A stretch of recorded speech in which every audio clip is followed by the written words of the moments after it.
The name's Verve. Yeah, just Verve. If you need a last name, you can put Squallrun or something, but that's only because you asked. I understand you need me to answer these questions for your report or whatever, but I've already told you everything I know. I really don't get why I'm still being questioned. Yeah, no, I get it. It was dangerous and stupid and I could have died, but if it wasn't for me, the girl definitely would have been toast. Plus, between you and me, I've always wanted to jump into a burning building all heroic-like. I was just looking for some sort of compensation for my services, so why the interrogation? I guess that's a good point. Would you believe I just happened to be in the right place at the right time? No? Okay, fine. Few days ago, these peeps at Solas talked some big game that this rich pop security system was the most advanced in the Steadfast. Airtight, Nera, out the wazoo.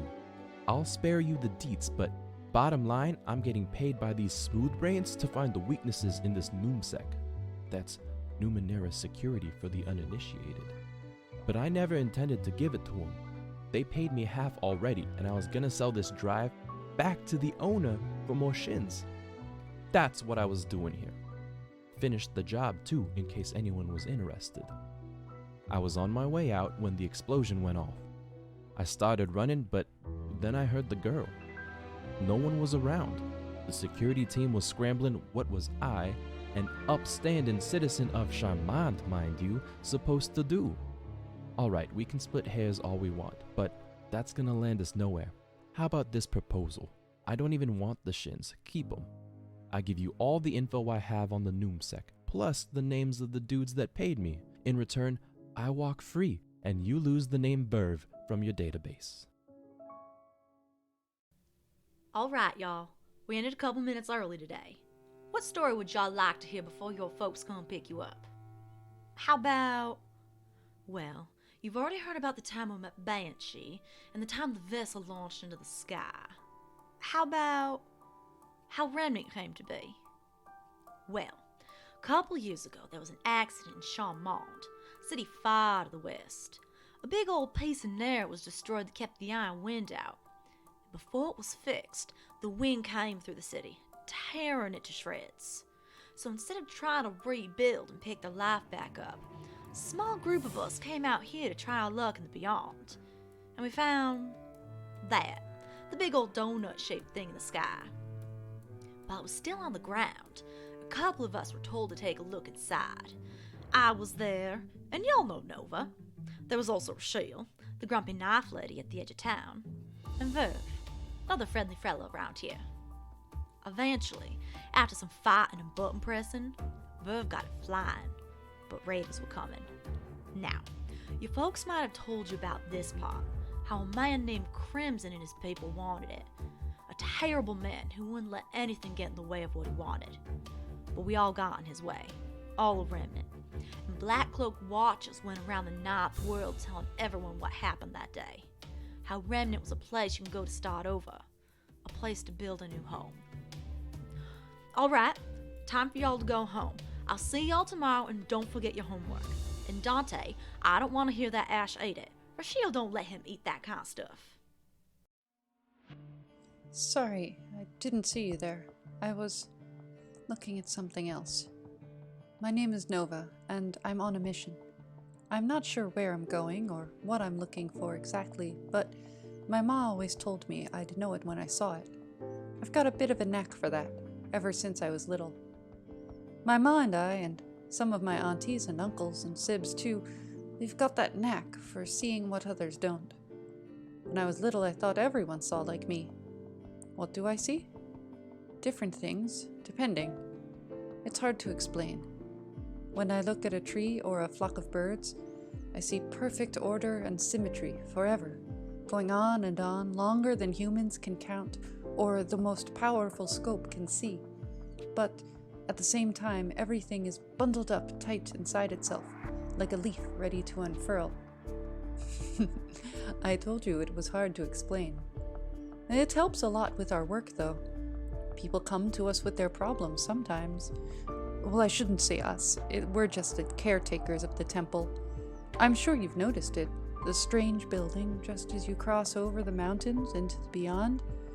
We've been there a long time. People come to us when they need to know that there's the promise of order in the chaos, or the hope of chaos in the order, or sometimes they're just following a feeling. And that's what I'm doing now. We've known for a while that the temple had a missing piece, so when I started growing up stronger than my sibs, the quest fell on me. My family taught me to be self-sufficient, just in case I needed to be on my own for a while.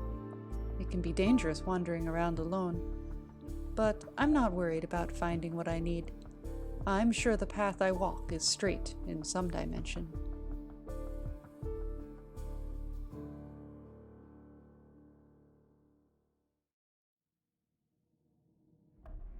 Captain's log. Ugh, wait, that just sounds dumb. This is Rashiel. Approximately year 2 since leaving Charmond and arriving in Remnant.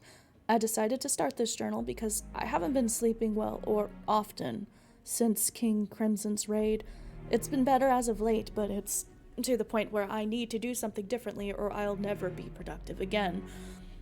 My head keeps replaying those moments over and over, being so focused on protecting the settlement, then falling, trying to make my peace with the certainty of imminent death, then just as quickly being alive, safe, on solid ground.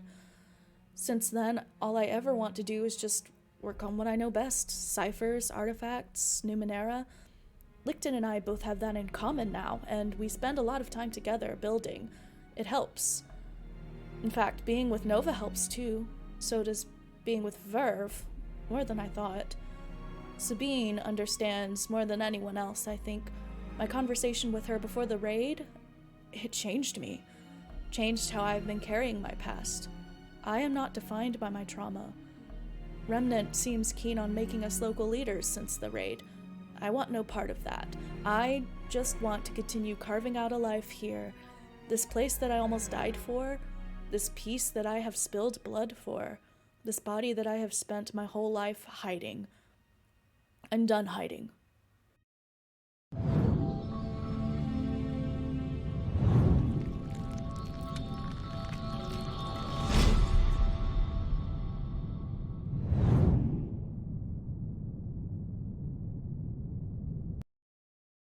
I think mine skips up, so I don't think it's gonna be. Hi, y'all. Yeah, I don't know. Well, Kappa did it for us. We have plenty of eggplant Oh, emojis there from they are. Kappa, and we're live. Nice. And Thank you, I Kappa. love. Nice. I produced Thank you this. for I this agreed to blessing. produce this stream and join this You game, y'all. did. You have nobody to blame. That sounds like a you. It is a problem. me problem, but I Yeah. still love all of you. Hi, we're live. Alex, take it away. Hi. Hello, everybody. My name is Alex, and I'm your very excited GM for tonight. Welcome to Numenera Remnant, where we're going to have hopefully a ton of fun. And I mean, the eggplant emojis are probably going to carry through. That's just your fault for watching. I'm sorry. But anyway, yes, I'm Alex. I'll be your GM for the night. We're all going to quickly run around and introduce ourselves before we hop right into the game with a recap. So who would like to introduce themselves first? Don't make me call on you because I will. Hi, my name is Kappa. I'm gonna play Verve. I was gonna That's play it. Verve. Wait. Oh yeah, my bad. So you're gonna play Mar, right, Verve? Right, No Kappa? takesies backsies, I guess. All right. Hi, I'm Mare. I use she, they pronouns, and I'm going to play Lichtenn Brattlesby, the earnest Jack who rides the lightning. All right, I'm Finley. I use they, them pronouns, and I'll be playing Nova, the protective glaive who sees beyond. Hi, I'm Seth, and I guess I'll play Rashiel since that's left. I will be playing a mechanical nano who fuses flesh with steel. And hi, I'm Goat. I will be playing Mar, the risk-taking right who shreds the walls of the world, who's either going to win Numenera or die trying this week.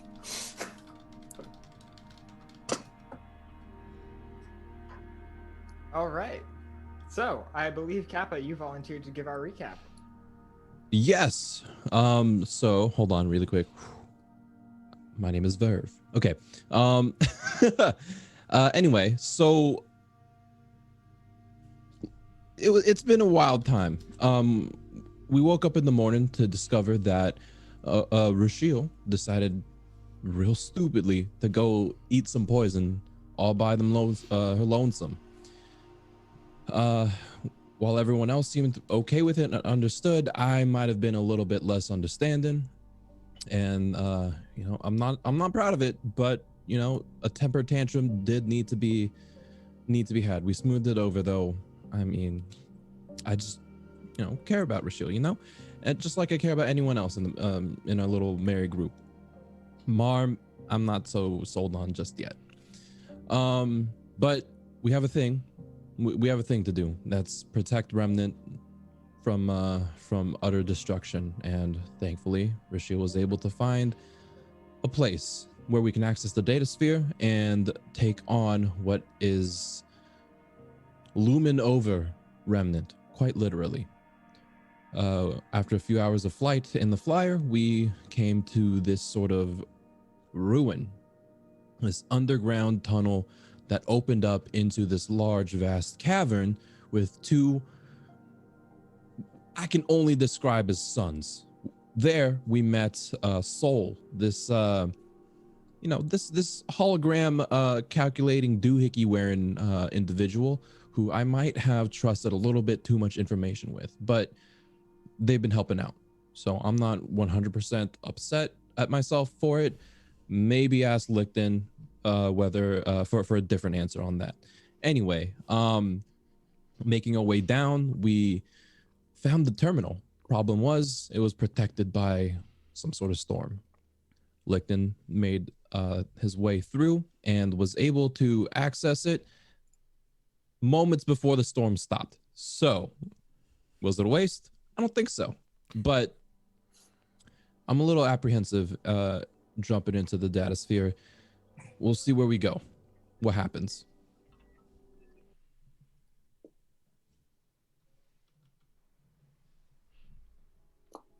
That we will be able to pick up. So we begin after all of you have touched the vertex, this odd-looking mechanical claw of a thing, and have found yourselves transported to somewhere else. You find yourselves to begin looking out over what seems like an impossibly infinite room, where you feel almost deafened by the sounds of, like, it's an odd sort of clacking sound, almost like 1,000 small insectoid creatures all walking around with their exoskeletons sort of rubbing up against each other at the same time. But you're very quickly able to determine that is not the case. You look around you, and in every direction you see a sea of seemingly unerring, completely focused individuals sitting in front of these terminals, typing away, working with complete focus and an utter disregard for everything else around them. If not for the subtle differences in the people, you would honestly think that this was just a duplication of the same person iterated 1,000, 10,000, 500,000 times over. So monotonous are the desks and the workspaces and the floor around you. It is a very uncomfortable feeling being surrounded by so much monotony and so many people who aren't the same.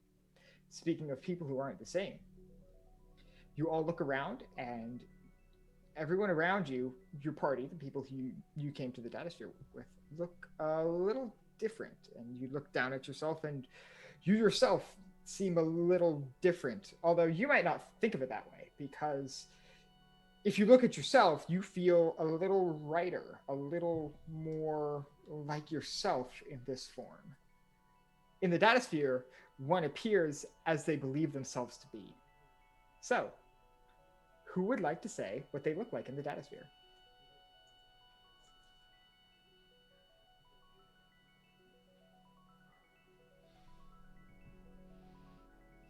I tagged y'all in this a week ago. So, Mar had been wearing some loose-fitting, kind of bluish clothing. In the data sphere, it looks like this banded orange armor going across his chest, and similar like orange plated armor coming off of his shoulders. He looks much more like it's this weird mix between warrior and tradesman, as hanging from his belt are all sorts of tools, all sorts of little gadgets, and there's pockets everywhere.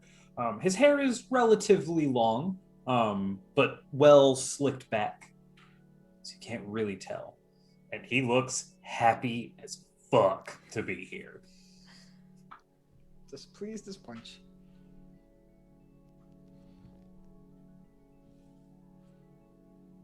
Who's next? It's not gonna be me. So for Nova, where normally Nova wears very sort of pale, neutral colors. She usually dresses in white. Her skin is very pale. Her hair is very pale. And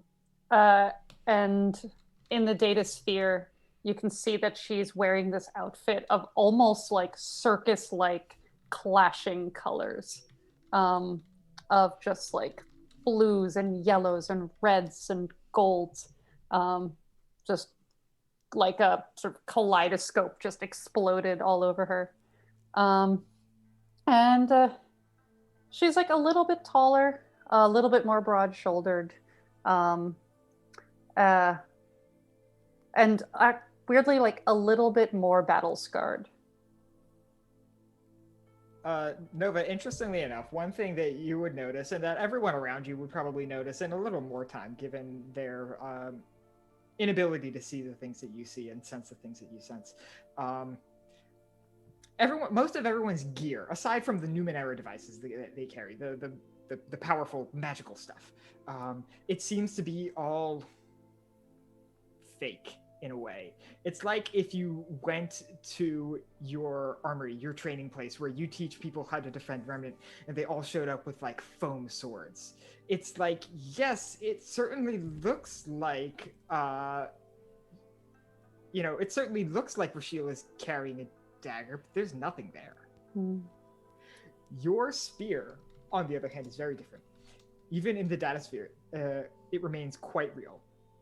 And actually, after having passed through this vertex, it has become activated. Your spear is actually an artifact which allows you to do two things. One, when you use your fleet of foot ability, you do not occupy the space which you move through. It's a short-range teleport now. Also, you can ask your spear a question, and it will be an intellect task equal to the level of the question to get an answer from the data sphere.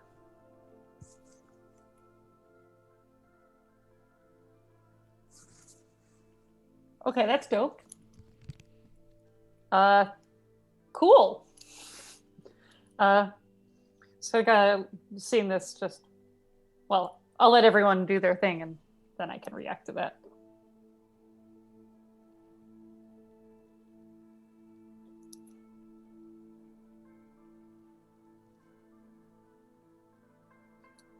Okay. Verve looks very similar to how he usually presents himself. There are, however, a few two key main differences.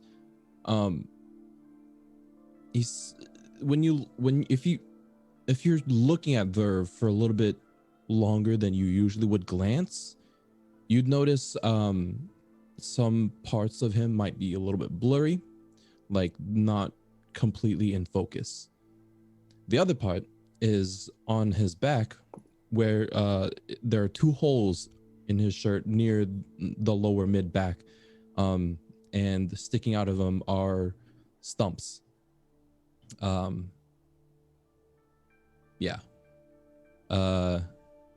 Not sure, like stumps that have healed over at some point, but are very reminiscent. There's something that should be there. Similar to Verve, Licton is more or less the same. Probably actually a little shorter by a couple inches, closer to Rashiel's height than like Nova or Verve's. His clothing is a little different though, definitely more set for travel through like desert or along those lines. So very loose-fitting clothes in lighter colors. And the book he usually keeps with him that he writes anything new that he learns, that he references on a daily basis, is much thicker than what he normally carries on person.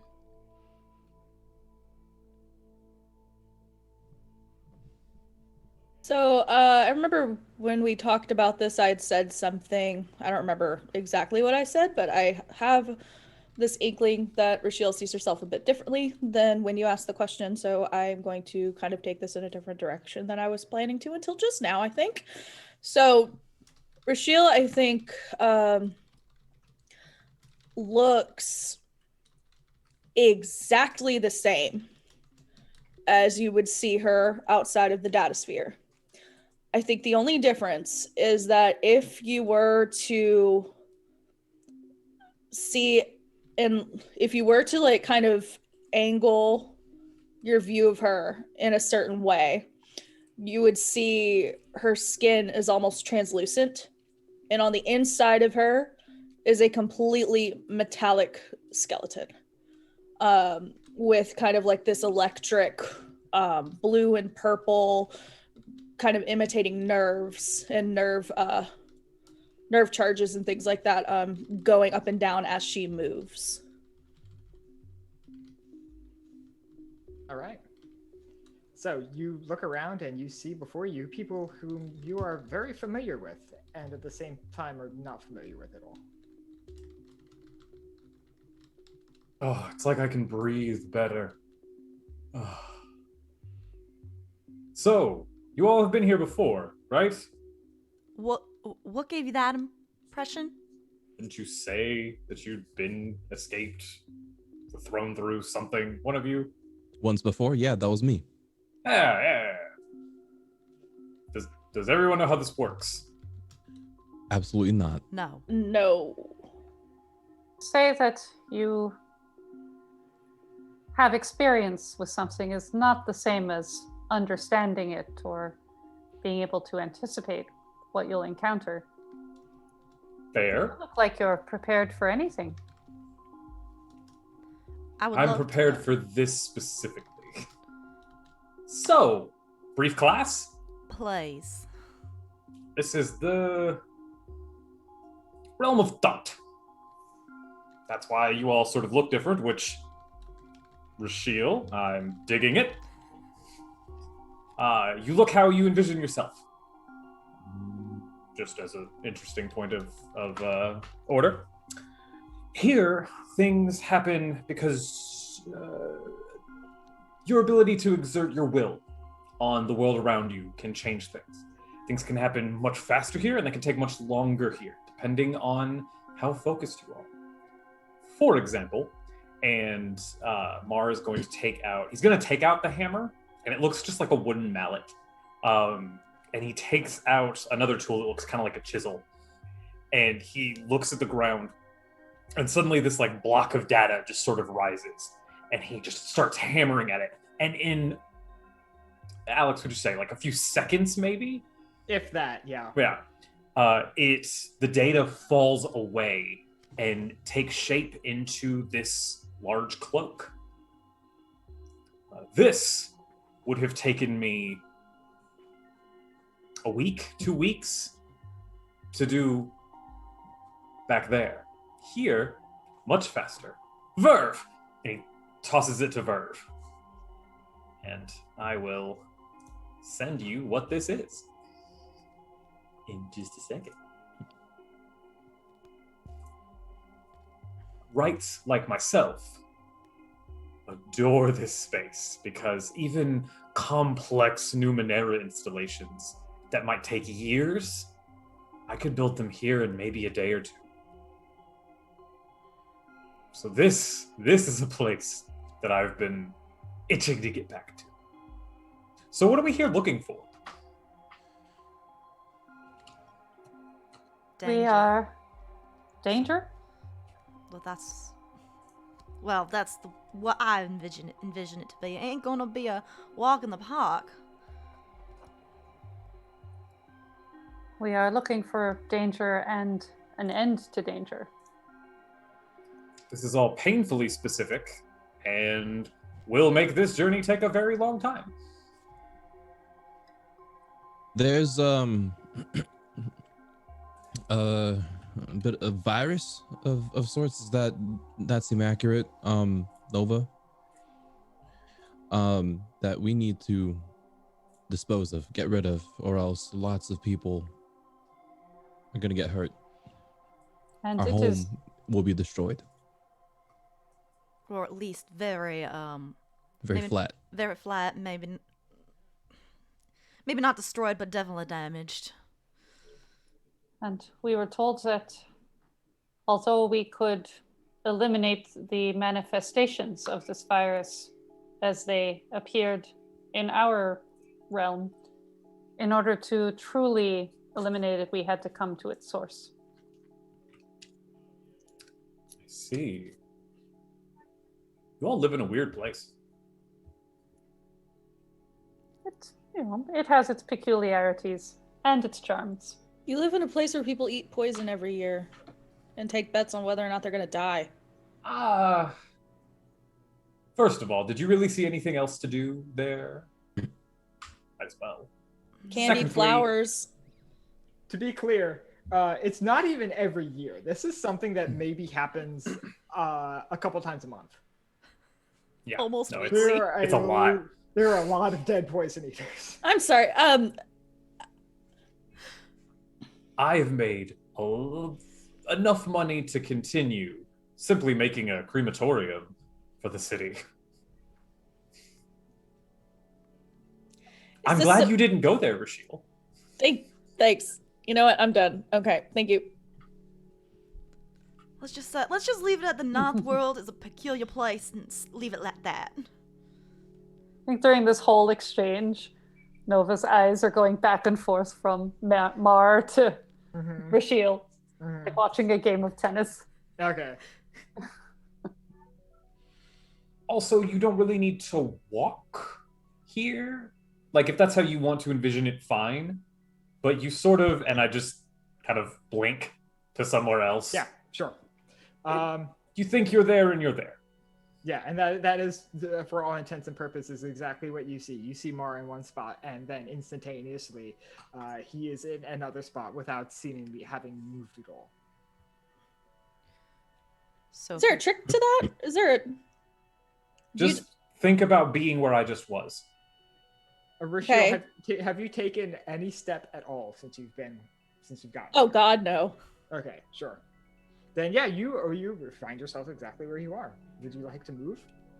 Yes. Okay. I'm going to attempt to do the same thing that Mar just did. Yeah, sure. It's a bit of a lurch because you're like, to move, I need to pick up my leg and move it, and et cetera, et cetera, et cetera. But like none of that happens. You intend to walk, and you're just instantaneously in another place. It's not even feeling a zooming sensation. You're just literally in another place. You almost feel like you're falling over from the transport that you didn't even feel happened. It's a very weird experience, but you are instantaneously in another spot. Oh, I hated that. I don't like this. It takes a bit to get used to. I don't. It's like falling sideways. I know.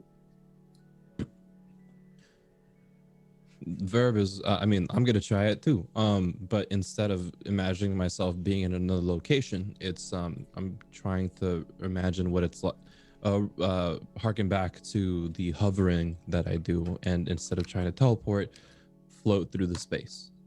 Yep. You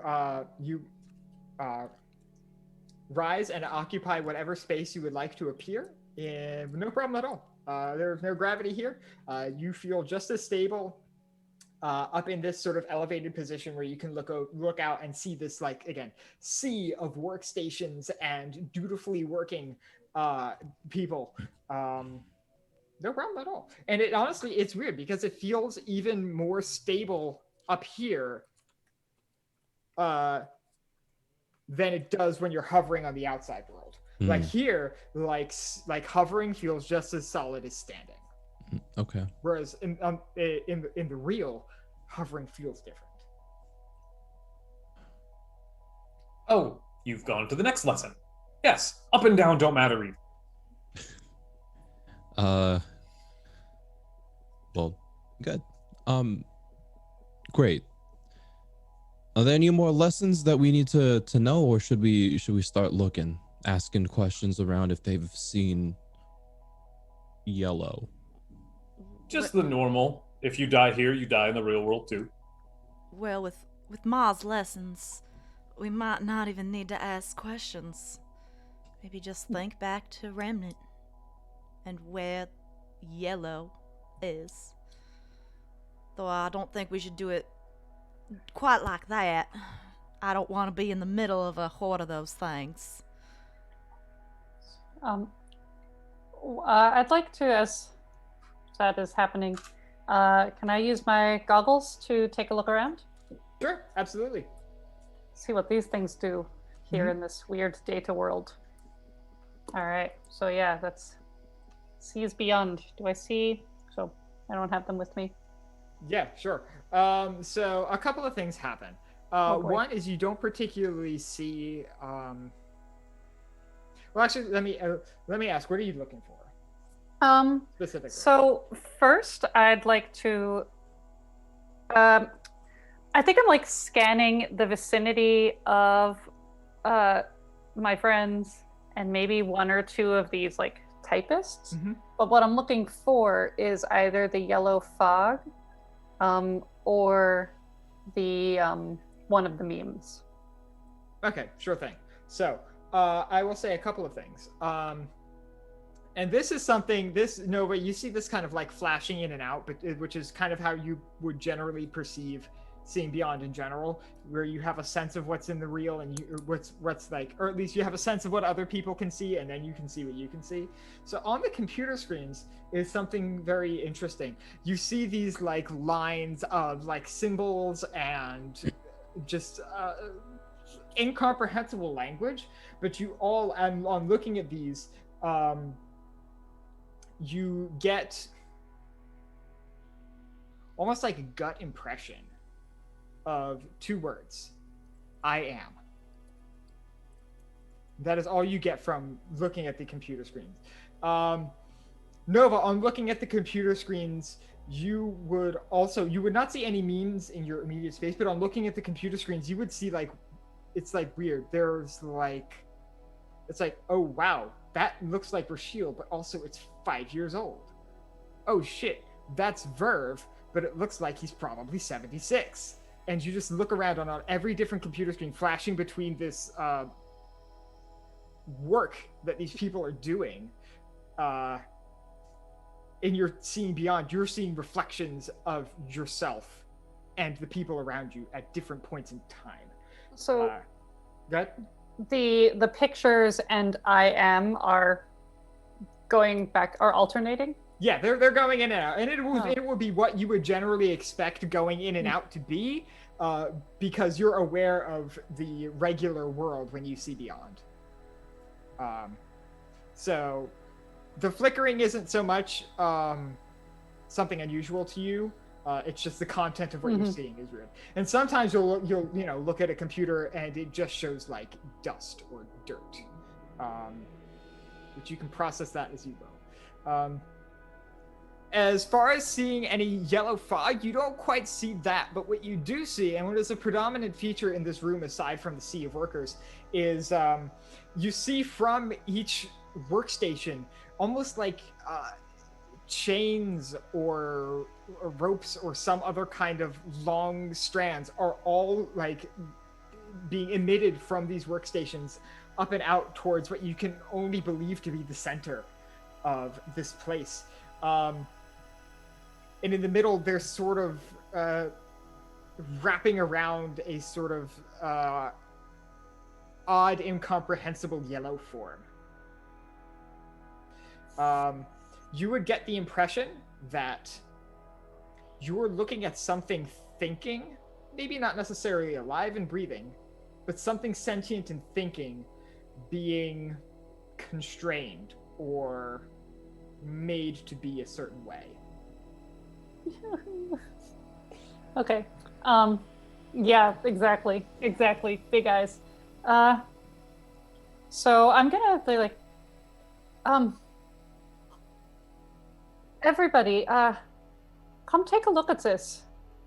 What do you see anything on these computer terminals that these people are working on so busily? Can I? Do we see? Yeah. Yeah, so like I said, you would have seen the same thing that Nova saw. You look at the work that they're doing, and it looks like these people are, very much, some sort of other world equivalent of typing out lines of text or numbers. You can't really be sure. You're not familiar with any of these symbols, but it's like how you can look at letters and you can't not read them. It's like you're looking at this and you can't identify any one particular symbol or what any of what you're looking at means, but at the same time, it's just like what this formation of symbols means, and it's just I am. Gotcha. So it's not like signal amongst the noise. No, it's not signal amongst the noise. Like it is almost like an essence. It is almost like the purest expression or the purest intent of what these people are doing. Oh, gotcha. So you see this I am. Who is what? I have a bit of a weird theory about the data sphere. It's data, and we read it, but in exchange, it reads back. And when you can parse through that and see I am, you're seeing the reflection of your own consciousness. That's my theory. I might be wrong. I've only been here a handful of times. Oh, so it's not something that's going to suddenly sprout arms and try to attack us. Not just because of that, no, but I mean, it's not off the table. And what do you make of that? I'll point at the thing in the middle. Mara and everyone else around you, Nova says, "What do you make of that?" And she points at something, and you don't see jack fucking shit. Oh, man. I think that is an expensive space. No, so it's the thing with the chains wrapped around it. Nope. What? You see something? I'm sorry, Nova. Oh. Oh, jeez. Oh, okay. So, see, computers are normal, but okay. So I should probably let you know that in the middle of this huge chamber, there is a column of. It is not person shaped, right? Just No, it's it's a shape. Yeah. It's I can't. It was all yellow. I can't make it out. It's it's like it's trying to be a shape of something, but it's wrapped up in chains that are connecting to, well, here and here.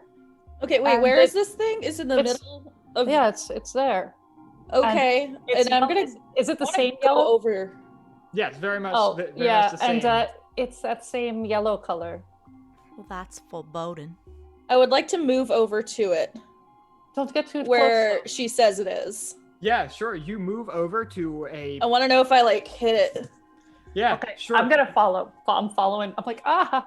Yeah, you move over to a place in the space, and it seems just as monotonous as the other place in the space that you were. What exactly do those goggles do? Did you also zoom along behind Rochelle? I'm actually like in front of you now. Oh, sweet. Say let me see things that are not seeable with the eyes. The things that are there yet that you need other senses to perceive. Would I understand what the heck she's talking about? Yes and no. You're aware that there are things that the eyes can't see and yet are there. Simultaneously, you've got like no fucking idea how this works. You don't have any general conception of like people who have the skill or how you could train or even what these goggles could possibly be. to create this sort of site. But broadly, you're aware that there are things that exist but cannot be seen. I knew in the ninth world there were things like that. I didn't realize they would transfer here. That is fascinating. While they went forward, Kappa, is Verve within, like, arm's reach of Licton at the moment? Everything is with arm's reach in here. I was gonna say it's kind of up to you, right? While they've gone on ahead, I kind of want to, like, reach out and just gently grab your hand. In order to do that, you quickly find yourself like maybe 5-10 feet off jeez. the ground. But you feel fine. Are you all right, Verve? Yeah, I mean, it's just really confusing. Very different from the first time I was here. It's just a little bit overwhelming. You want to go on ahead, or let them do the thinking? I mean, there's really not much I feel like I can contribute or can make sense of this. I mean, Nova's the only one that can see it, and I'm just kind of waiting until, either we move on from here or there's something that needs to get hit. I just kind of give you a concerned look, but not necessarily at what you were talking about. But I mean, are you okay? Yeah, I'm fine. I'm just kind of gonna look around. Just a little perplexed at the situation as well. Not 100% sure what we're looking for, but might as well go where the party is, right? I mean, yeah. I think Nova can. I think Nova can figure it out, I guess. Yeah, we'll figure it out. Something will point us in the right direction.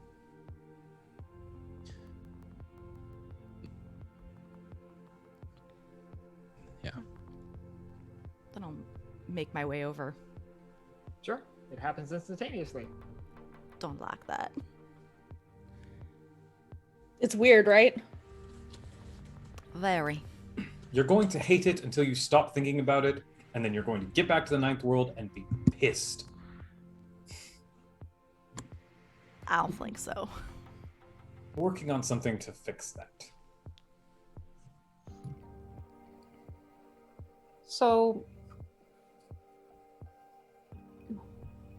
well, I wish that there was some ways that I could show you what is here.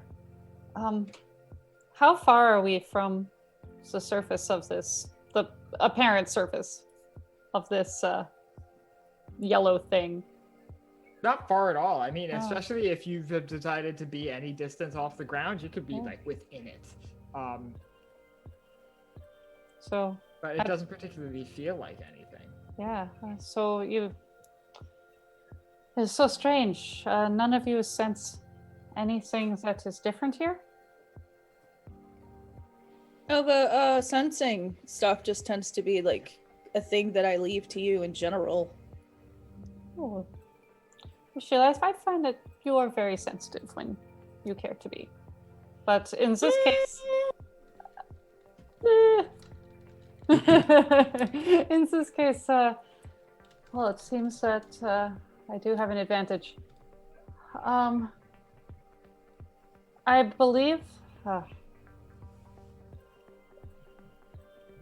that I may have some way of finding out what this is. I'll wait here one moment, and if you see any memes, just shout. I'm going to get as close as I can to this blob.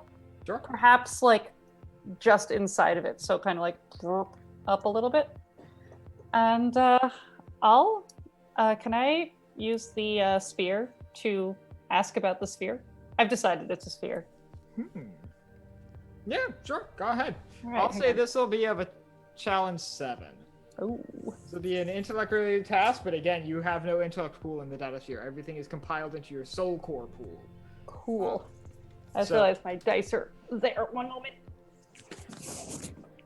For those of us at home, when you're in the data sphere, you have no separate stats. Everything is compiled into one statistic called your soul core pool, which is a combination of your might, your speed, and your intelligence. I don't love that I'm like using my soul to like power stuff. That feels ominous, but you know. Feels very Nova in general, honestly. It's You true. know, it's a lot better when you don't think about it. Just like many things. Which of these seems more soul-like, the pink one or the blue one? Ooh. The pink one. The pink one? Yeah. Okay. All right. All right. So, intellect. Guess who has 0 intellect edge? You. Oof. So, wait, it's in challenge 7?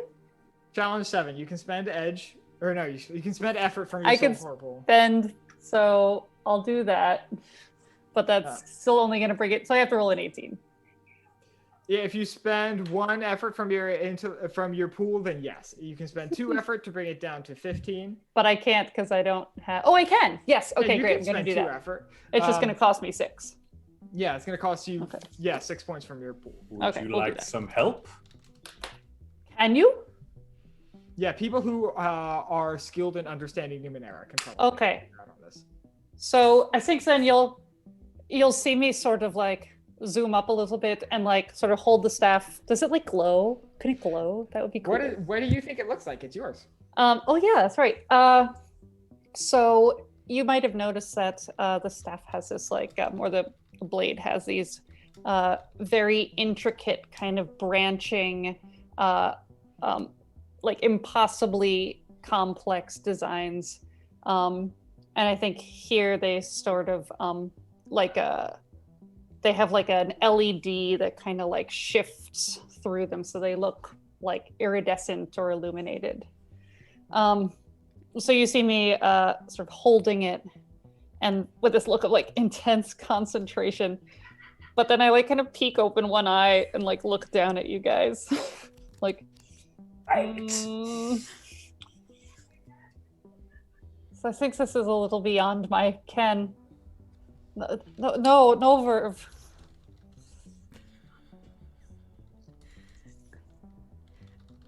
Does someone You wants? can do it.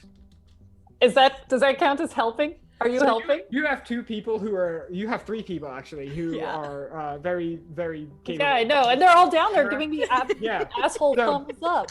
So yeah, no, I will not say coming that, up there.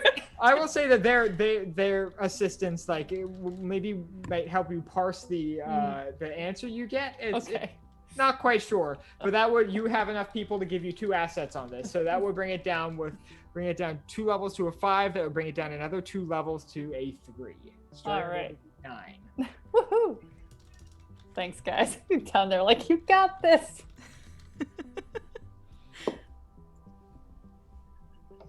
Oh no.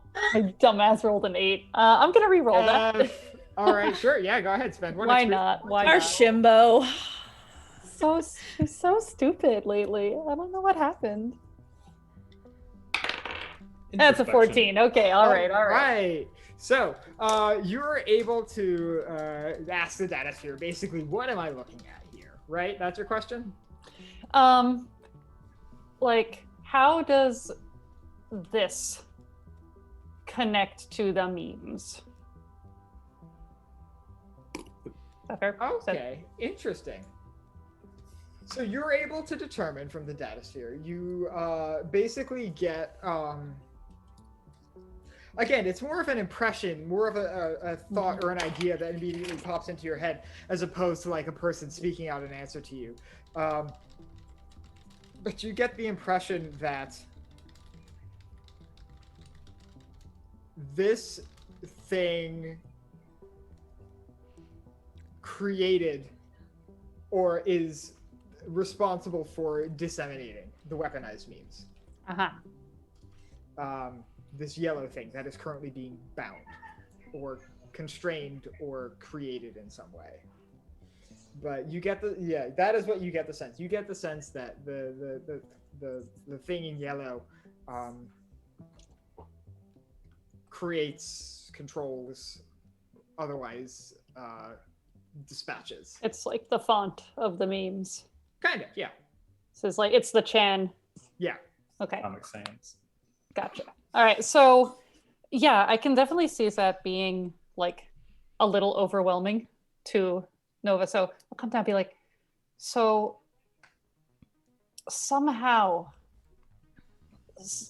they're coming from here.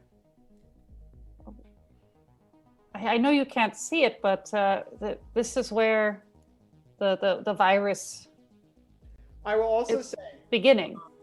so yes, this is where this thing is beginning. This is not where it is currently. Hmm. You're looking at a sort of prototypical version of something that currently exists. And you're looking back at something in history, not something that is currently active. Oh, okay. I gotcha. Yeah. So you're looking at the formation of something that happened a long time ago, rather than the current occupancy of something that exists now. Wait, do you mean like we're looking at like a memory, or yeah. it's like a museum relic? A little bit of both. Okay. It's simultaneously a collective memory and something intentionally preserved. Okay. Someone forgot to clear the cache and cookies before they left this part That's of the right. data sphere. So okay. All right. So I don't. Rashil, what could that mean? The thing that I can't see that you were telling me about? Yeah, that. Well, you're since I can't see it, don't have a lot that I can offer except for well, I don't know. I don't know. It seems like maybe this is something that spits out the things that we're fighting, I mean, if we but it's know, not here now. if this is where it started, or at least where it used to be, maybe we can track down where it is now. I don't know how.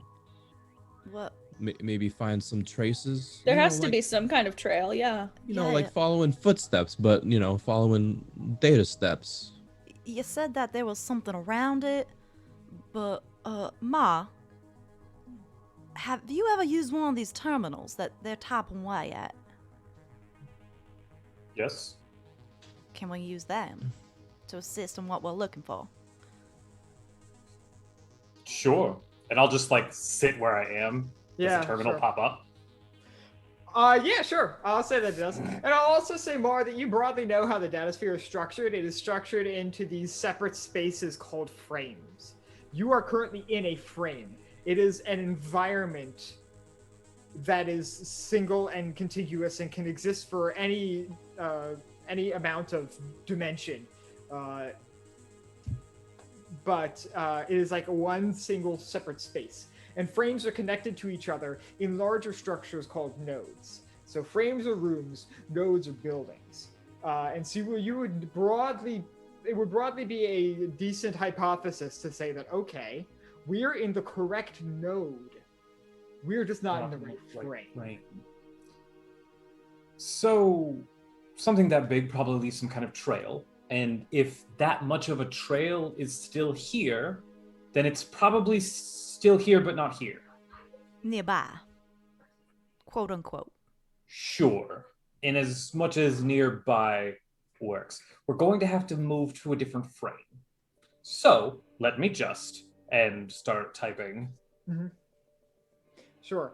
Go ahead and roll an Understanding Numenera roll. This will be of a challenge. It's level +2.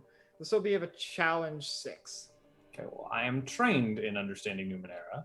All right, trained. That'll bring it down 1 level to of a challenge 5. Can I Uh, lean over his shoulder and watch what he's doing? And Yes, you and Rashil would be able to provide an asset, or 2 assets rather, if you both decide to help. Of course, yeah. yeah. Yeah. Nitpick, backseat drive. don't go to Ask Jeeves, go to Bing. Who uses Bing anymore? Use Also this DuckDuckGo. Going to Cha-Cha. I rolled a 10. All right. So let's see. It started off as a challenge 6. You brought it down 2 levels And then my skill with an for asset. Yes, 3 you brought levels. it down. I think you brought it down to a 9. I think that passes. Yeah. Yes! I think you just passed. Yeah. All right. So yeah, you are able. It takes a bit. I mean, as far as a bit goes in a place like this. But yeah, you are able to determine that you are in a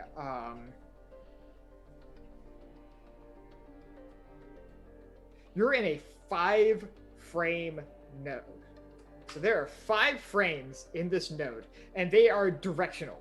Once you enter one, you have to enter the next one in the sequence. You can't go back. All right.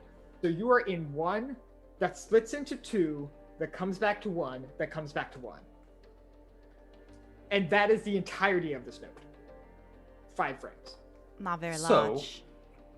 Sort of like a skip stone. We need to be careful how we proceed to the next one, because if I'm understanding this right, we can go to the next one or the next one, but not to both of them. That is correct, unless you split up. And then after that, the next ones we have to go to an order. So that's good. Sometimes they're not shaped very friendly. So the choice is right or left. And The we good don't news is we have about a 30% chance of being right. And we can't go back once we pick a direction, right? No, it's pretty definite. So if there's So we anything need else to you want be to look for thorough. here, and as I'm talking, I'm just gonna keep typing, just not acting like I'm typing anything, but I'm Mhm. just going. What are you doing? What are you trying to do? Oh, I'm looking for the reason why I'm here. Okay. Why don't you DM me that specifically? Okay, it's been a while since we talked about it. Yeah. That's if he's fair. still typing, I do want to look at his screen. It's I'll make this an understanding Numenera roll. So why don't you both roll understanding Numenera? Okay. Can I spend edge or? Yeah, this would be intellect related, so I'll say your edge would apply. Your intellect edge would apply.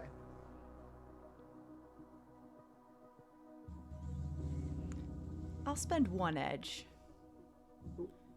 Effort or I'm sorry, effort. I'll spend 1 effort. Okay, yeah, sure. You can spend 1 effort. Goat, you already got your skill that is applied. Would you like to spend any effort? Oh yeah, Okay, sure. How many would you like to spend? 1 or 2? 2. All right, that'll cost 5 points. Is this an intellect thing? This is intellect related, so your Can I intellect use would edge to apply. reduce that? Yes, you can. I have 2 edge. How much can I reduce that by again? You would reduce that by 2, so now it will cost you 3. 3. Cool. Okay, so Alright. we've both reduced it, quote unquote, by 3 levels. So we're rolling. Yeah, you're rolling roll straight off. against each other. Okay. Yes. Yeah, because I'm specialized in understanding Nara. So, Mhm. right, ready, go. Let's go. I got a 9. 20. Nice. Solid. Yeah. Licton, you've got no idea what the fuck's going on. All right. I'm just gonna side eye him real hard. Just side eye really hard. Do I find anything? That's a crit.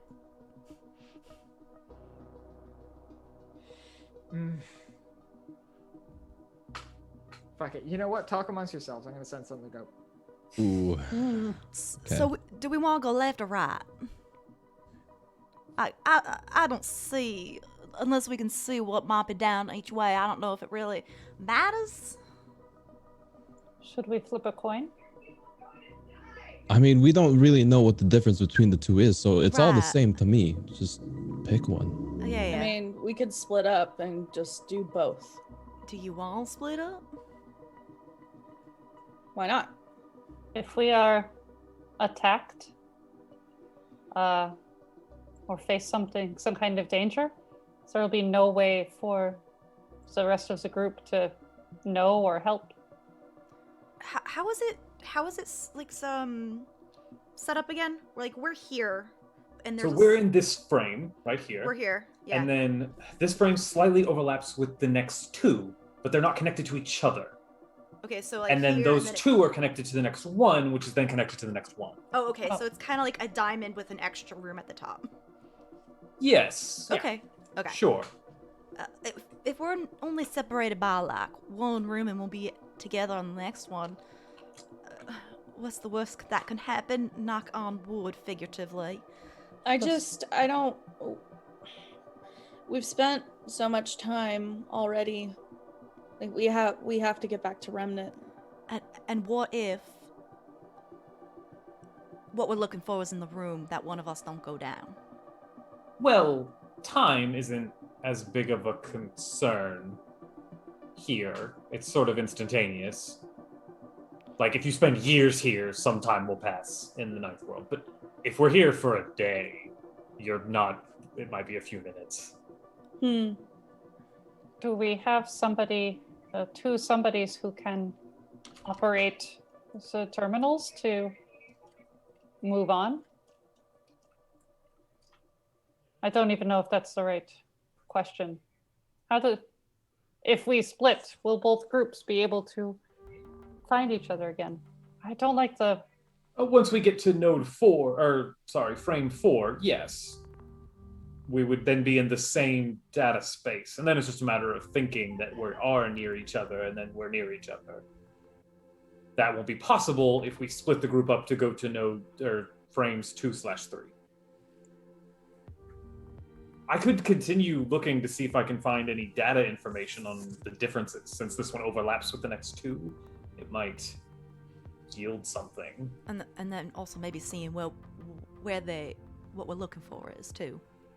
Entirely possible.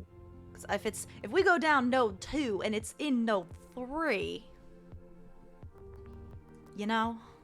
I'm going to be honest. Something as big as what you all are talking about that's leaving After Effect images for Nova to see, sort of. Probably in a later node, or probably in a later frame.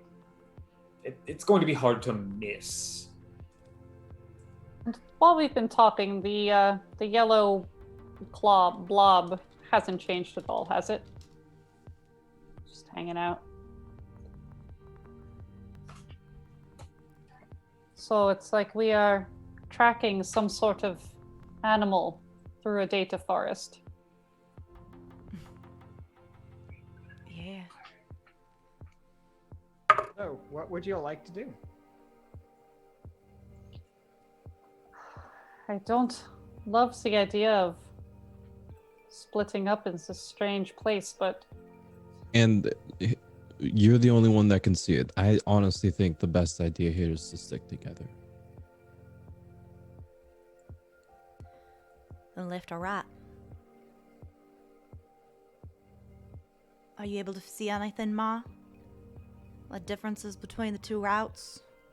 Oh, I hadn't started looking for that. Sorry, this is just really addictively fun to do.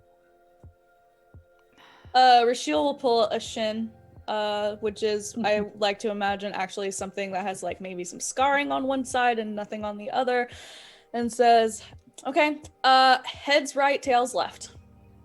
Go for it.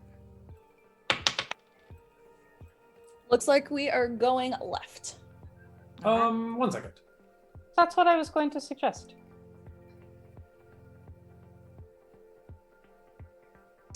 Ma? I'll say this out loud since Mar and I have been having this session. So Mar, you were able to determine that there are two options ahead of you. To the left, you have the War Core, which is the frame that is designed it is designed to model the purpose of AM. To the right, you have the Personality Core, which is designed to be it is what AM is supposed to become.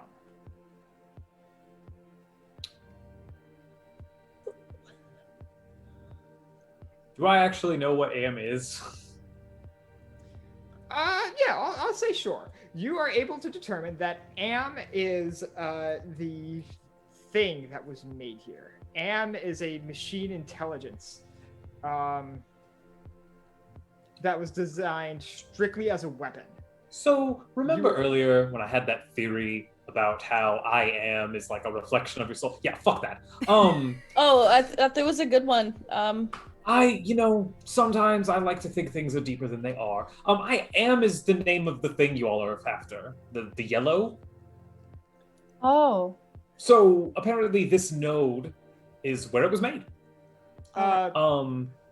If we go to the left, it's called the War Core, which defines its purpose. Ominous. If we go to the right, we go to the Personality Core, which is what it's supposed to become, I guess, after it takes over Remnant, or after it finishes whatever it's doing. Well, Both of those sound terrifying. You will also note that the Central Intelligence referred to Am as an artificial malevolence. Am. Ah. How did you all first come in Layers. contact with Am? Well, it kind Or of established yellow? contact with us. It's Really? Huh. stabbed. It took over Verve, and I'm pretty sure it tried to stab Nova. It That makes it infected sense. the vessel that is at the heart of our community. Ah. Somehow, when that vessel was attempting to leave the surface, this entity got into its systems. And it's been containing it, essentially. Interesting. Well, this machine hates you, so that's fun. Yeah. We know. It seems to hate Likewise. everything equally, if that makes you feel any better. It does not. Not particularly eat me either. What I would guess is you have an opportunity here. We're going to these cores. The cores will affect the current machine as far as I can tell. So you could either affect its purpose or affect its being.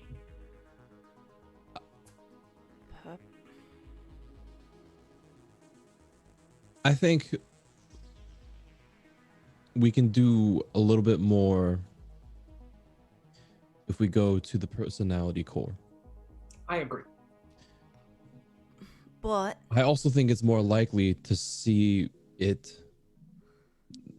Am there. It seems pretty close to meeting its goal. It might be there. well, its goal is supposed, if I understand it correctly, it was supposed to do its goal after getting out of the vessel.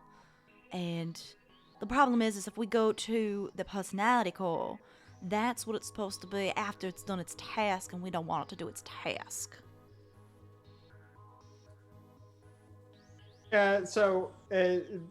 Mar, you would know that when I say what it's supposed to become is from the perspective of the past viewing which you are in now. So what it's supposed to become is like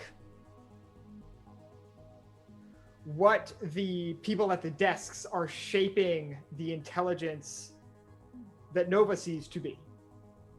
So it's like hardware versus user experience. kind of, yeah. It is very much designing a personality that exists now.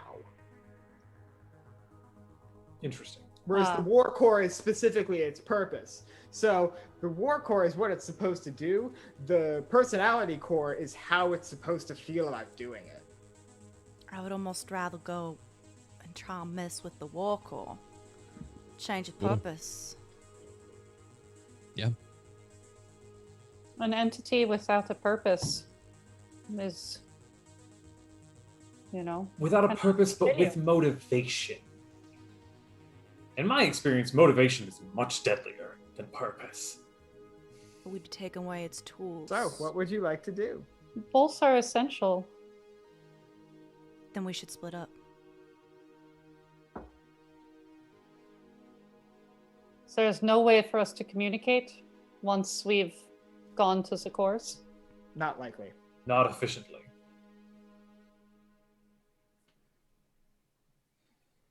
I hate to think that the best way to protect our city is to put ourselves in greater jeopardy. We're in jeopardy Well, it just being here. sounds like you all came here to be heroes. And that's kind of what heroes do. Do I detect a faint note of scorn in your voice, Mar? No, sarcasm, certainly. Oh, I always get those two confused. I'm sorry. I just All didn't right. think there were people that wanted to be heroes anymore. Down to brass tacks. Are we splitting up, and if yes, who's going what direction? We'll go right. I'm Right side, strong going side. right as well. I'll go left. Verve, we have been in the data sphere before, and the last time you made friends with a Jurassicer, so I believe that you can handle yourself. And I know for a fact that you can handle yourself, so. Rochelle?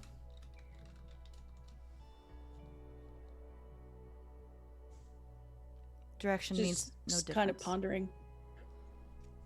No difference to me where I go.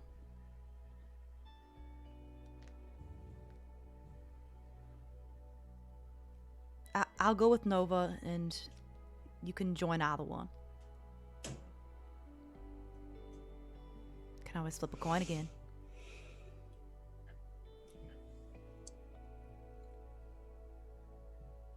I think I would like to go right. I think I want to...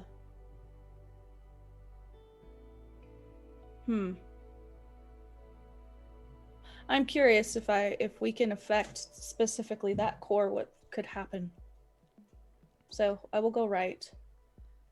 So All right, so we have we have Mar, Verve, and Rochelle going to the personality core, and Nova and Licton going to the war core. Is that correct? Yeah. All right. You will try and make changes on our end, and I guess see what you got on that end, and we'll meet back up at frame 4. Yeah. To be clear, it's not that there's not it's not, you might not necessarily be able to make changes to AM in a core where it is not present. You might only be able to view a history or traverse a space. Well, we'll see what we Okay. got when we get there. So we are splitting the party to Yes. look for a malevolent evil, knowing that the only way to I'm just making sure I got this. The only way to deal with it is to encounter it live and in the gooey flesh. Lock and load. Yeah, And that's also, fine. I'm the only one who can see it. And Mar thinks it's later on anyway. No, I mean, we could probably, I don't know. Well, it's fine. we're maybe- traversing okay. its insides. It's All fine. right. All right, see you in frame 4, guys. This is some Please magic don't school die. bus shit. Please don't die. All right. So I will quickly say that to go from one frame to another, it typically requires a key, quote unquote. Key is a very loose term. In this case, it's almost an emotional offering. It's really weird. But long story short, you both get to, there's like quote unquote physical spaces where the frames overlap. Basically going right and left brings you to these massive walls, which you like can press against and feel that they're almost like semi-solid, and you can almost push through if you give a piece of yourself to it in a way. And you are basically asked the question as you approach these walls, what are you fighting for? And you get the sense that your offering in response to that question is what will let you progress into the next core. Do we say offering as in answering the question, or offering as the answer is being taken from our physical body? I just got off Invisible Sun. I have to ask this. Right. So yes and no. If you decide to push through, something might be taken regardless. If you decide to provide an answer, that seems like it would satisfy the thing that is asking you a question. Does the answer have to be out loud? No. Neat. Do we do these offerings as a group, or is it on an individual basis? Individual basis. Whoever Fuck! wants to leave this frame has to provide an answer. The only time I want a group project. So. Verve. Oh, go ahead. You go. Oh, You go. okay. Stop playing. So I will look at Licton with a hand on the wall, sort of, for Remnant, right? All of our answers are going to be slightly different, but broad answer, yes. For each other? Definitely. Is that your answer, Nova and Licton? Mine's a little broader in terms of I basically have a long list montage of a lot of people I care about, including the group that is with me. You're at the bottom of the list, Mar. I just met you. And you also don't live in Remnant? So yeah, with that sort of mental response, Licton, you're able to phase through this space and find yourself somewhere else. Nova, what was your answer? So now I'm inspired. So as I'm sort of saying or thinking for Remnant, for each other, I am sort of envisioning our town and all the people in it, and the ways that they like cross paths and their lives intersect and form this kind of lattice, and how I want that to continue, that pattern to continue growing. Mm-hmm. Sure. And with that, you were able to phase through to the next space. Verve, Mar, and or Vashil, what do you answer to get into the personality core? The memory of being taken over by this malevolence, having to share a body with it, having my agency removed.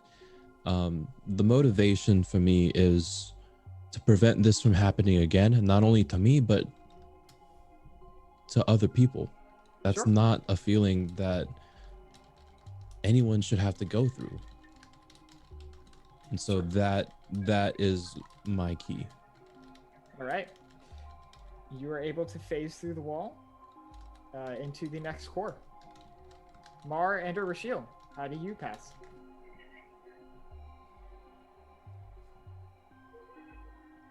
What did we have to offer again? What are you fighting for? Oh.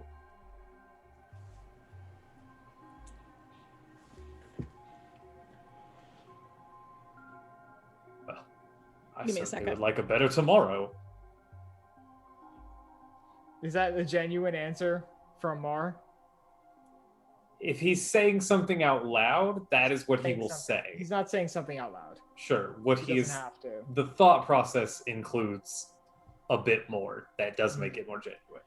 Okay, I'm assuming that has something to do with your DMs. Yep. Okay, sure. Then yeah, you're able to phase through. Rashil, you were the last person in frame 1 in the creation core. So she's sitting here thinking about how this is for Remnant, this is for the settlement, this is for her home. And she has this moment where she realizes that a little bit more than it's for Remnant, as in the other people who live in Remnant, like a good chunk of this is for her securing her own future. Sure. And with that answer, you are able to press through into the personality core. I'll do the personality core first, because there's more of you in there. The three of you phase through this wall basically at the same time, more or less, and find yourselves in a very small room. It's a circular room that goes up maybe 10 feet max, and it's maybe 15 feet in diameter. It's a small room, and in the middle is this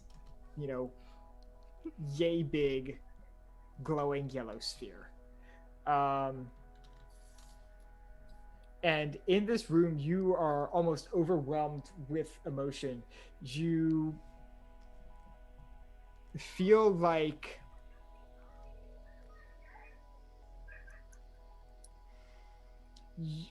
you almost feel like pieces of yourself are being like carved out moment to moment, where empathy and joy and all of these positive feelings are just leaving you, and you're being just willingly or not almost forced to feel anger and hatred and disdain for human life.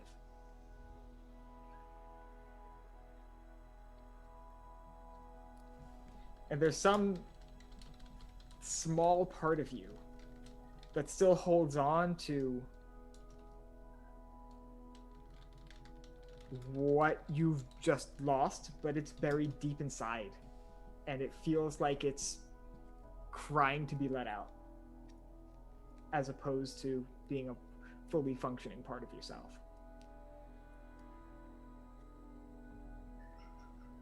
Well, this is fucking terrible.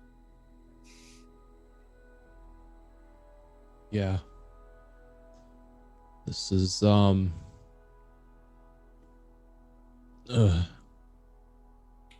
Do we see any, like, kind of like how we saw like the desk stations and whatnot? Do we see anything like that here? No, this room feels more like a prison than a workstation. Are there any digital beings? Not particularly. You do see this yellow dot, but interacting with it, it seems more like window dressing than a active physical being. It's false in the same way that the walls in here are false. It's a construction of the frame rather than an actual artificial intelligence. In short, it's a vision of the past rather than something that is here and now. okay.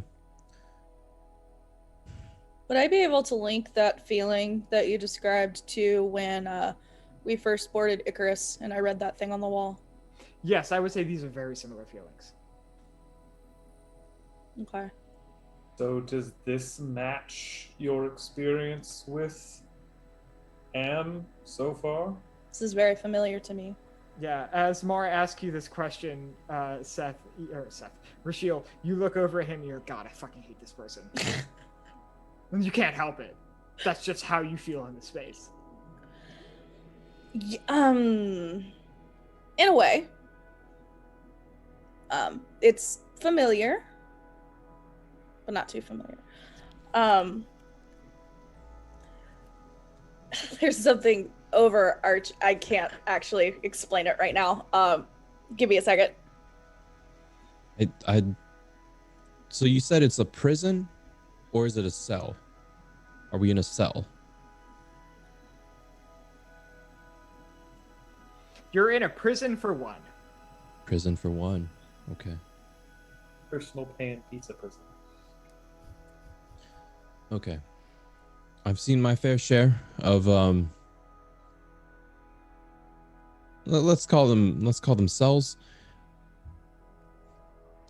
There's always some sort of warden. There's always some sort of caretaker. And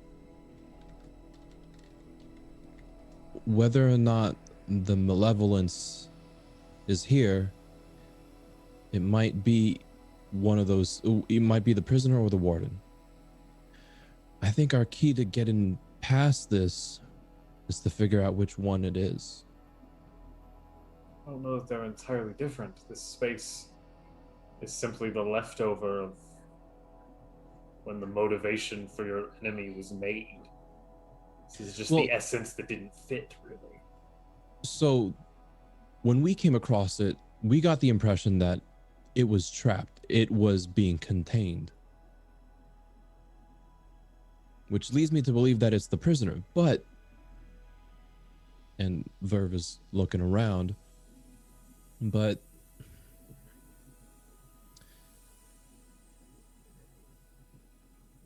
my experience with it was a little bit more personal. It trapped me. It contained me in my own body and took over. which could also mean that it's the warden. Your idea that it might be one and the same, that it's built this structure around itself.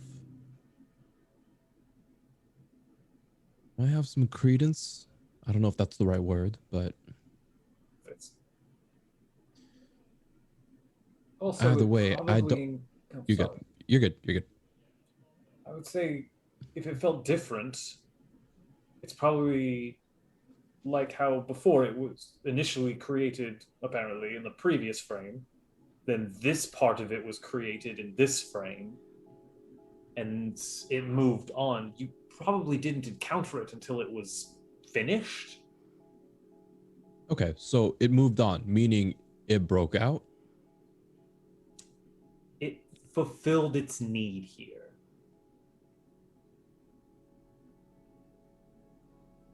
If we're supposed to understand that this was its motivation, its personality, then it gained that personality here, entrapped in loathing the things that are outside of this space. Outside of this space is roughly the ninth world. It gained a hatred for the physical, and somehow that got directed towards Remnant.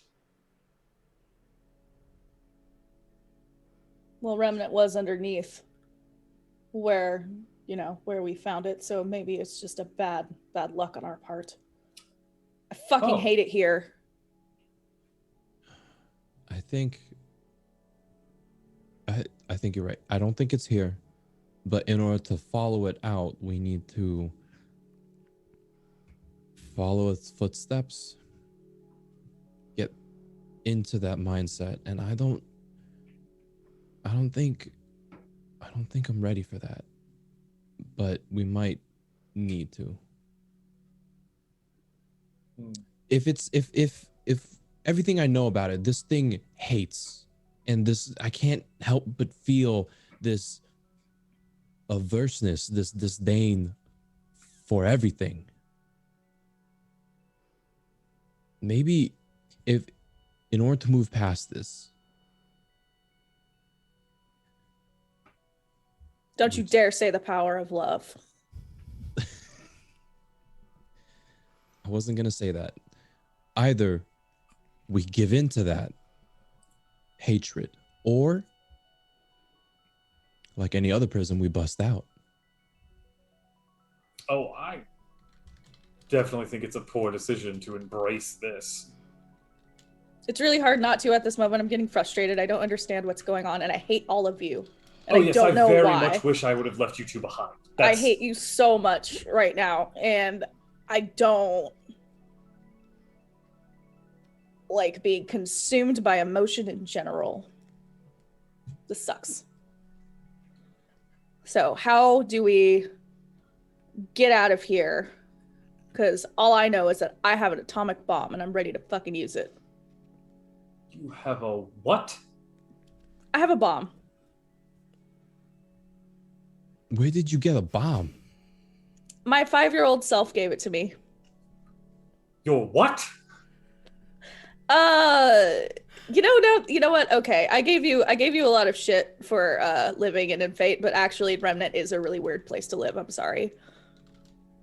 I believe I am owed that apology and possibly more. Sorry. A little carried away. Did I ever tell you about the time my girlfriend turned into a giant starfish? That's rough, buddy.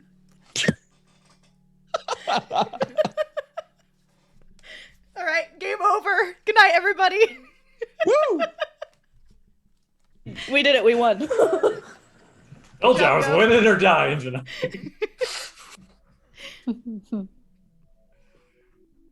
So Remnant's weird. Yeah, I already said I would apologize. So why are you getting? Okay, it's fine. I don't know. Do you have any ideas? Because otherwise I'm gonna blow this place up. I just am. It's gonna happen. I'm gonna blow it up. I'm gonna blow it up. I am. Well, Do you have a better idea? Either of you? Imagine petting a cat. Maybe that will help you calm down. I don't like cats. I knew there were many reasons to dislike you, and you keep giving me more. While they're arguing, Verve has backed up as far as he can into a wall and then sprinting at the door and will drop kick the door. Sure. Yeah. Ah! Sprinting is kind of a misnomer. You just are you suddenly are like back Sideways. against the wall, and then you're suddenly like in like this aerial kick at the wall across from you, and there's no time in between those 2 points. As you do this, you again feel like time slows down, and you feel almost frozen in this position as you are asked another question. What are you Okay. willing to sacrifice? Is this something that all of us? No, just Verve. Just Verve. Verve is Okay, I the thought only so. person who is attempting to leave. Fantastic. So Mara and I are still bickering. I love it. Yep. What am I willing to sacrifice?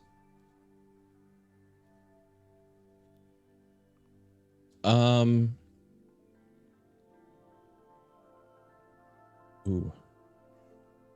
Can you come back to me on that, teacher, please? Sure. Yeah. Y'all see Verve charge the wall and basically get like frozen in midair, kicking the wall. You get over there? It looks Wait, fucking sick. What the fuck are you doing? It looks This, pretty is- bad. I don't. This isn't helping, is it? What are you doing? What are you doing? Verve seems in very slow motion. What the fuck? I hate it here. Oh my god. And Rochelle's gonna start digging through her shit for the bomb. Sure. You dig through your shit, and the bomb is there. It's I am in your- eyeing it Or- impatiently. Or we just go over to the wall and try to move on to the next room. I don't know. Without if there's getting any information from the thing that we came here to do. The information is that it really, really fucking hates everything. I don't That's know what not more a surprise! important information you need. Like, I don't know what you expected to find when we came to its personality core. This is not helpful. at Did you all. expect something named artificial malevolence to be helpful? You know what? That's a fair point. I will. You know what? Okay. Yeah, you're right. You're right.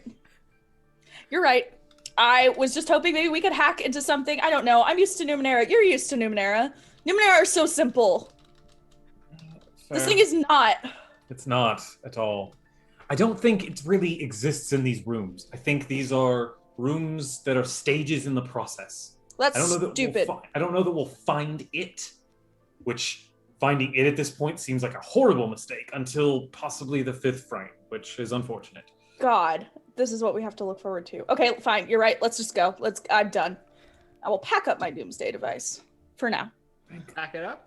Verve, any update on you? Yeah. Your slow motion kick. All right. Verve is going to give up any sort of hope of figuring out what he's in the back of his mind for the longest time. Verve has wondered who he is and why he woke up one day without, just being some sort of kid out in the streets of the Steadfast.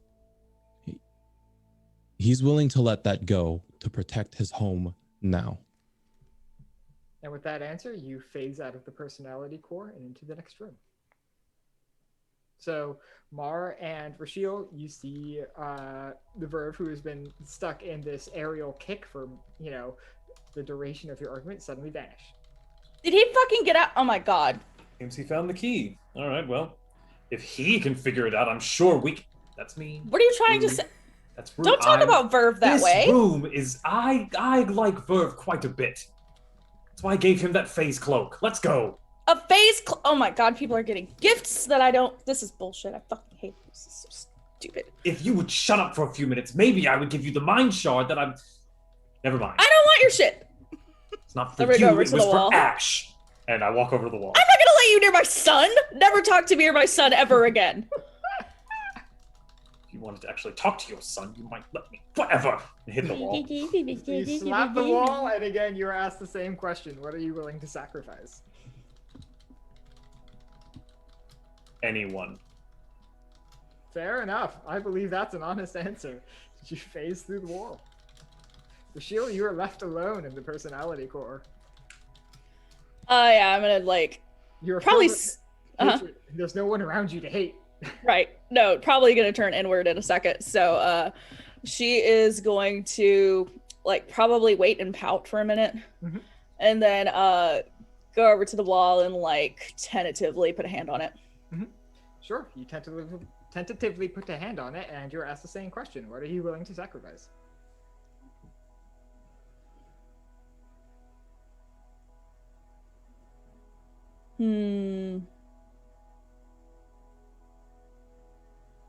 All of me. You phase through the wall. All right. Quickly, players, do we want to go to break now, or do we want to run the war core and then go to break? I think Warcore. I would love to see what's going on in the other room. Yeah. All right, sure. So, being named the War Corps, you would expect Nova and Licton to come into a simulated battlefield, some sort of raging inferno of death and machines controlled by this artificial malevolence, and some sort of action-filled place filled with heroes and glory and death and all of the awful, terrible things that come with war, and you find none of that. You find yourselves in a small, relatively plush room with, it seems to be frozen in time, almost, with a few. You're not really able to quite relate to these people or understand, but they're human looking, mostly human looking, maybe a little taller, definitely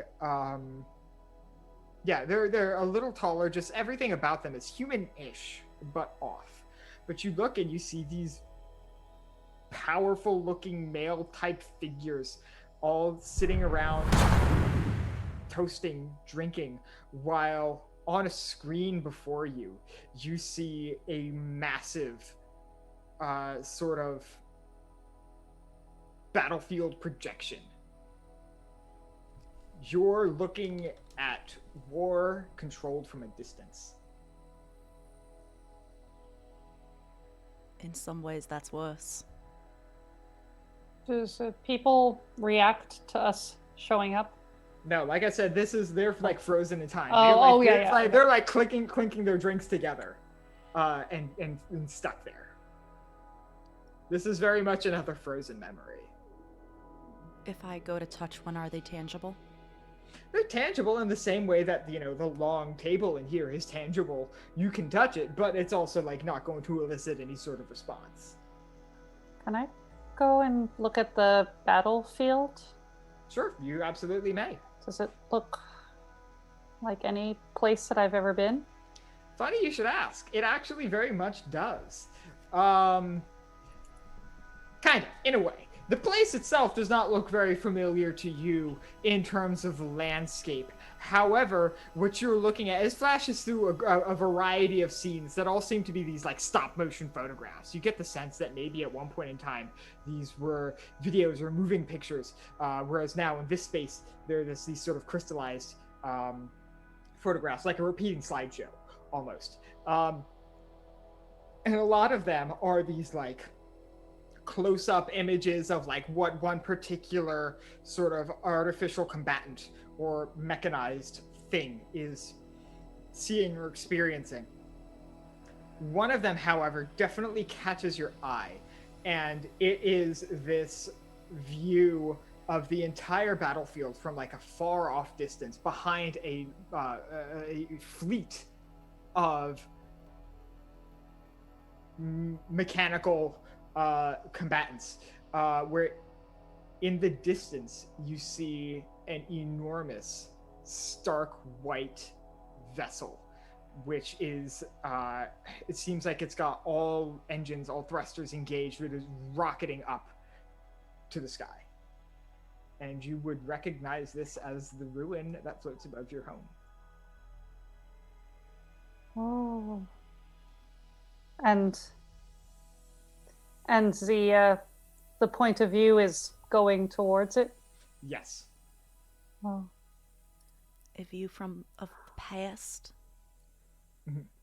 So they trained it on this. This is what it was built for. To take down the vessel. The intelligence did say its purpose was to house people of the world until it was inhabitable again. Maybe we're just getting a glimpse of what happened. Do any of the other scenes show like people or settlements? Not close up. One of them shows a map where you're able to see like sort of dots, which you can broadly kind of assume are like either settlements or like important points of interest, which as a sort of wave of color, this sort of pale yellow sweeps over the map like a storm cloud projection on the Weather Channel. As it progresses through the overview of the landscape, you see these dots change from a sort of blue color to an orange as the yellow sweeps over. You're able to see that, and I would say that it's reasonable to assume that these are settlements or other places of import that are being captured, but you don't see any people in like your view. You don't see people. I think It I is was implied that they're there, but you don't see them. so, but not just Icarus, but the whole world. It tried to take over everything. And it wanted to take it over in a way that I don't fight Nova, but you do, but it's doing it in a way where it doesn't have any risk of its own to put on the line. It's just sitting here, watching, as if it was just a game.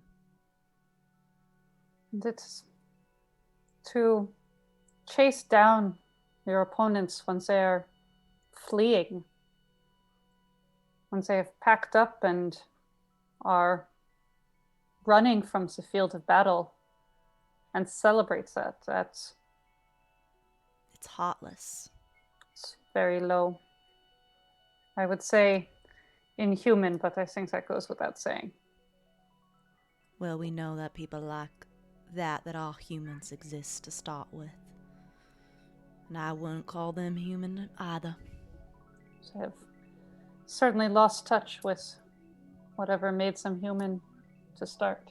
Empathy, feelings. Honor, shame. This room makes me sick.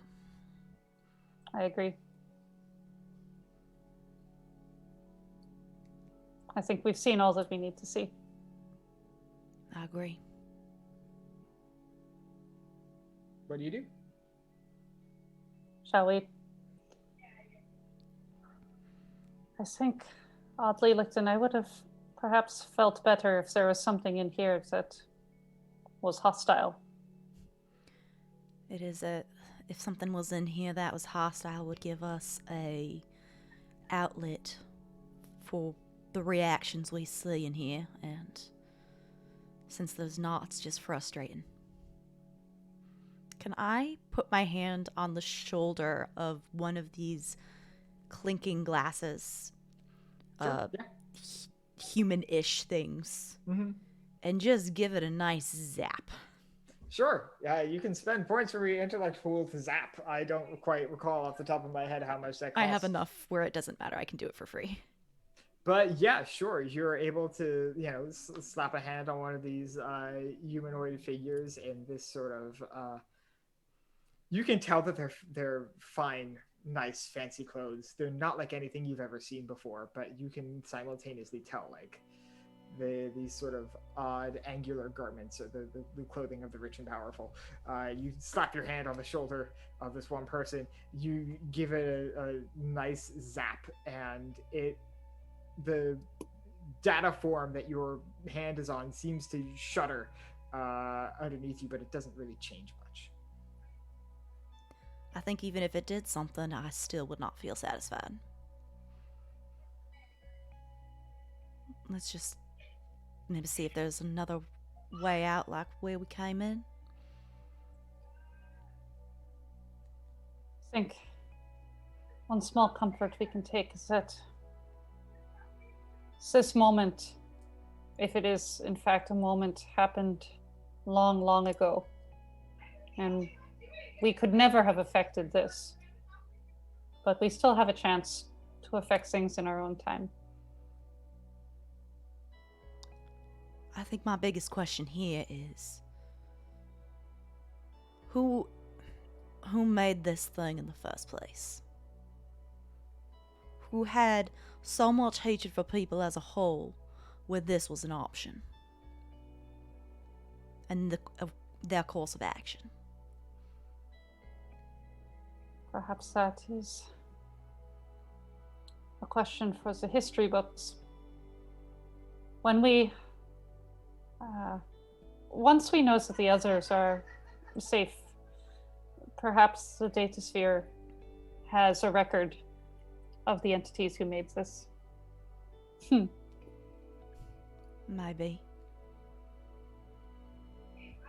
And I'll definitely write it down for the books, I guess, if we ever find out that information. If anything, to show the horrors of why it should not be done again.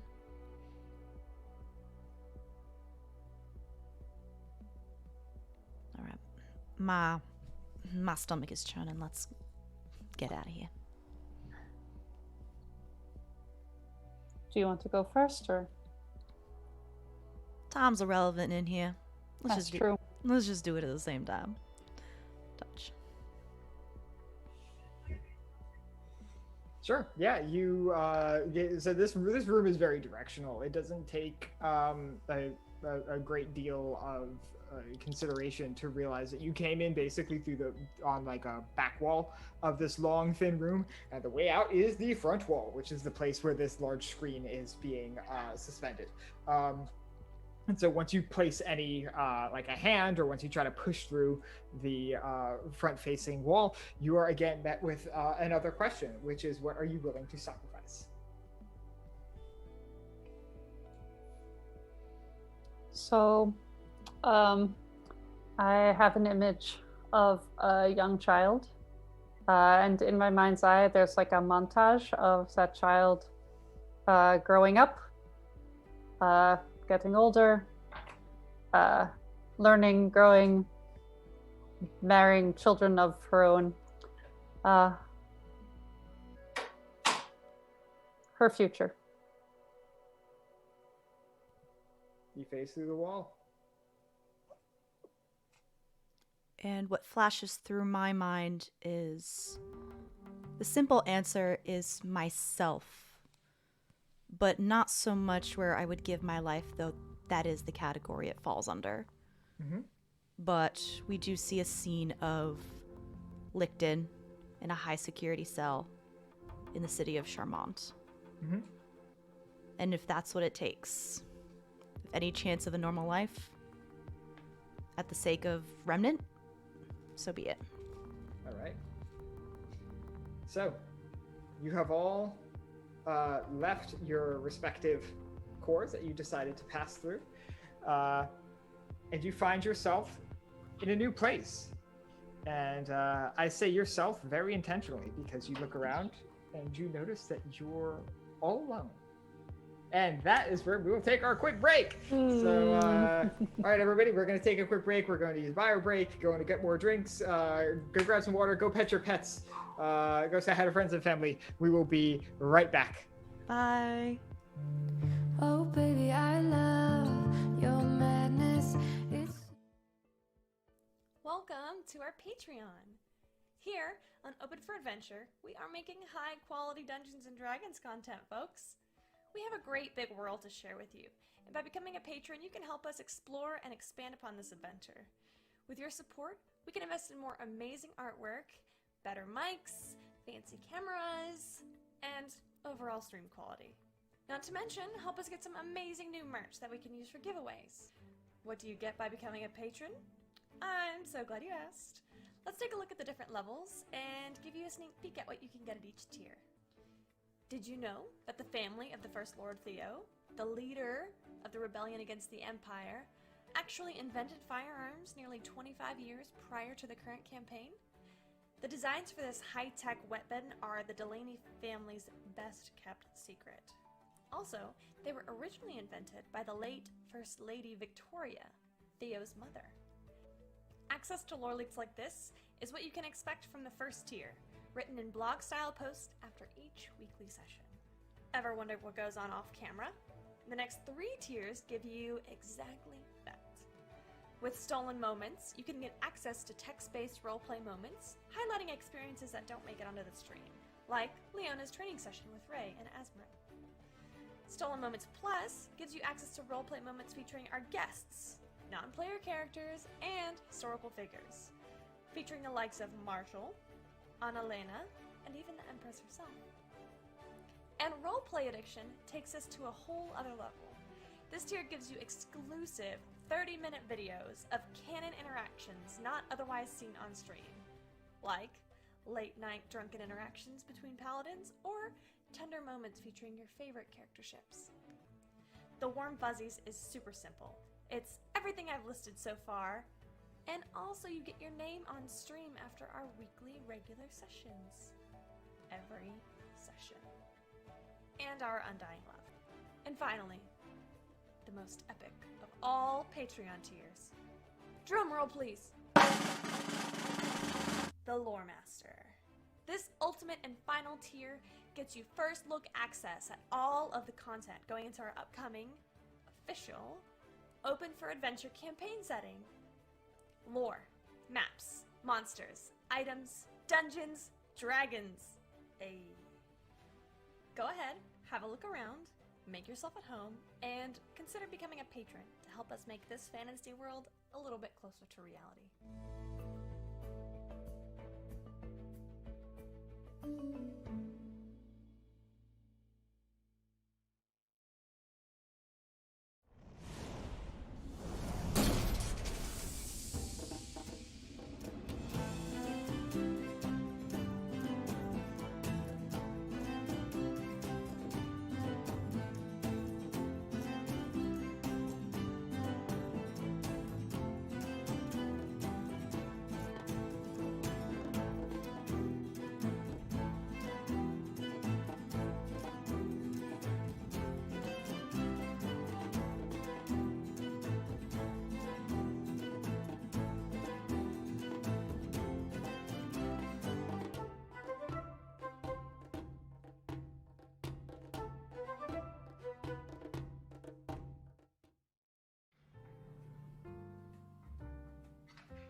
Oh, hi. My name is Express Love. I'm the Senmarian god of coffee. Did you know that in Senmaria, every cup of coffee is made with found familiar coffee beans? That's canon. In Senmaria, every cup of coffee is good coffee because it's made with love by found familiar. Did you know that every bag of found familiar coffee features artwork from incredible members of the tabletop gaming community? That's canon. Each blend and roast of found familiar coffee features cool D&D names like Thieves' Cant, Face Step, and Pact Magic. In Senmaria, every royal meeting that Ray attends features the Cartographer's Blend, a brew of coffee made by found familiar in conjunction with Devon Rue. Now that's canon. Found familiar coffee. Buy it today. Whoa, you love me to pieces, yeah, I need it. Want your pandemonium.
want your pandemonium. Life is so easy.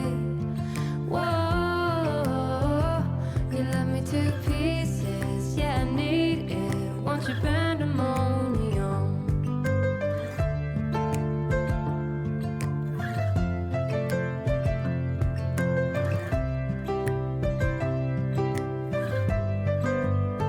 The limit of love is endless. I know. Just do what you want with me. Yeah, I want it all. Could care less the cost.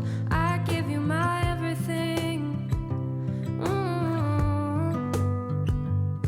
Some would say I'm insane in the right and a way, but I just love to play in your fun and your games. Always hungry for more, that's just how I was born. Take me somewhere I don't know and give me your free.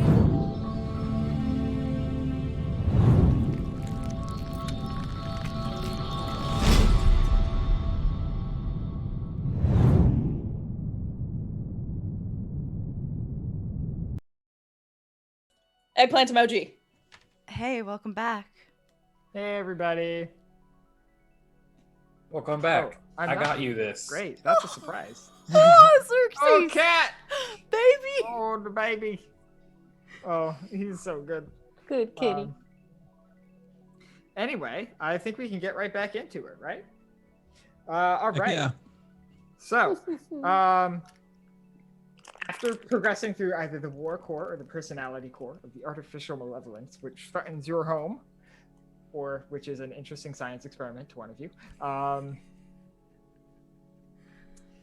you look around and you find yourself, for the most part, very much alone.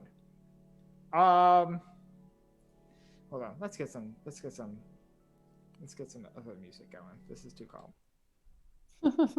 Somebody wants. I'm waiting for Omni to come on. Right. You're entirely alone. All you hear is Smash Mouth. Yes. This is hell. Yeah. This is the Smash core. Yes. No, unfortunately, I'm not that clever, nor do I have that much. People moshing to Smash Mouth. Oh, not mine. Skanking. Yes. Oh, Oh God, my y'all. God. Kill me. Just end it. With that lovely image in your minds, we all find ourselves somewhere different for the most part. Licton, you find yourself standing in more or less the middle of a very familiar looking village. You look off to your side and there's a large, almost ski-lift looking structure. You would know this as coming down from the cliff on which your village is situated into the mines for which your town is named. This frame too seems frozen in time almost. There's a colossal humanoid looking machine looming over your town. It has something of a sphere of a head that almost looks like it contains a city. It's really bizarre, but strangely, you've seen one of these before. Off in the distance, you see actually, no. Yeah, so you find yourself in a very familiar environment. Rashiel, you find yourself in a place that you would have been justified to call your home, or a home for a while at least. It is a great big laboratory full of Numenera devices and different projects going on, and you look around and you see that everything is almost exactly where you left it, which is weird because you've been gone for a while, and yet you find your laboratory in Charmand, in one of the towers of the royal palace, oddly untouched. Word. You look around, and it's honestly quite disappointing because you find yourself in a shitty back alley. It is raining, and it sucks. And you look to your left and you see the back of a giant prison complex, which feels like almost yesterday that you broke your ass out of, or broke someone's ass out of. Nova and Mar, interestingly enough, you're not alone. You have each other in a place that you are both immediately able to recognize, a sort of half cave-like structure. You would know that above you there is a tower that erupts from a pile of rock and stretches far into the sky, the tallest thing for miles around. You look behind you and there's a sort of weird semicircular platform. You would both know that people of the Reverberant Coil come here to access the datasphere, or they did at one point before your connection was severed. But you find yourselves, for one reason or another, in the Coil proper. And I say you find yourselves mostly alone because that's not technically true, because you all see some version of yourself in here. It's really weird. Licton, you see a version of yourself that's younger and more familiar, but at the same time less familiar. This is a meaner Licton who seems scarred and world-weary and someone that you're glad you didn't become. Rashiel, you look and you see yourself hunched over a Numenera device. Interestingly enough, there is no mechanical plating on the back of this Rashiel's neck or running down her shoulders or down her back below the line of her dress. It's what you were once like. Verve, you see a version of yourself very familiar, as you've dealt with a weaponized meme before. A mean, nasty version of yourself leaning up against a wall of this prison complex, just eyeing you warily. Oh, look at this asshole. You look at this asshole and he looks right back. And then Mar and Nova, you also see other versions of yourself. Nova, you see a version of yourself that is just absolutely packed with weapons. There is your spear, your central weapon, but there you also see various throwing knives and Numenera devices. And you look at this, again, scarred, battle-worn Nova, and she is simultaneously familiar and alien. Mar, you look out and you see an imperious figure in black, a far cry from the bright orange armor which you envisioned yourself coming here in. This is a figure who looks authoritative and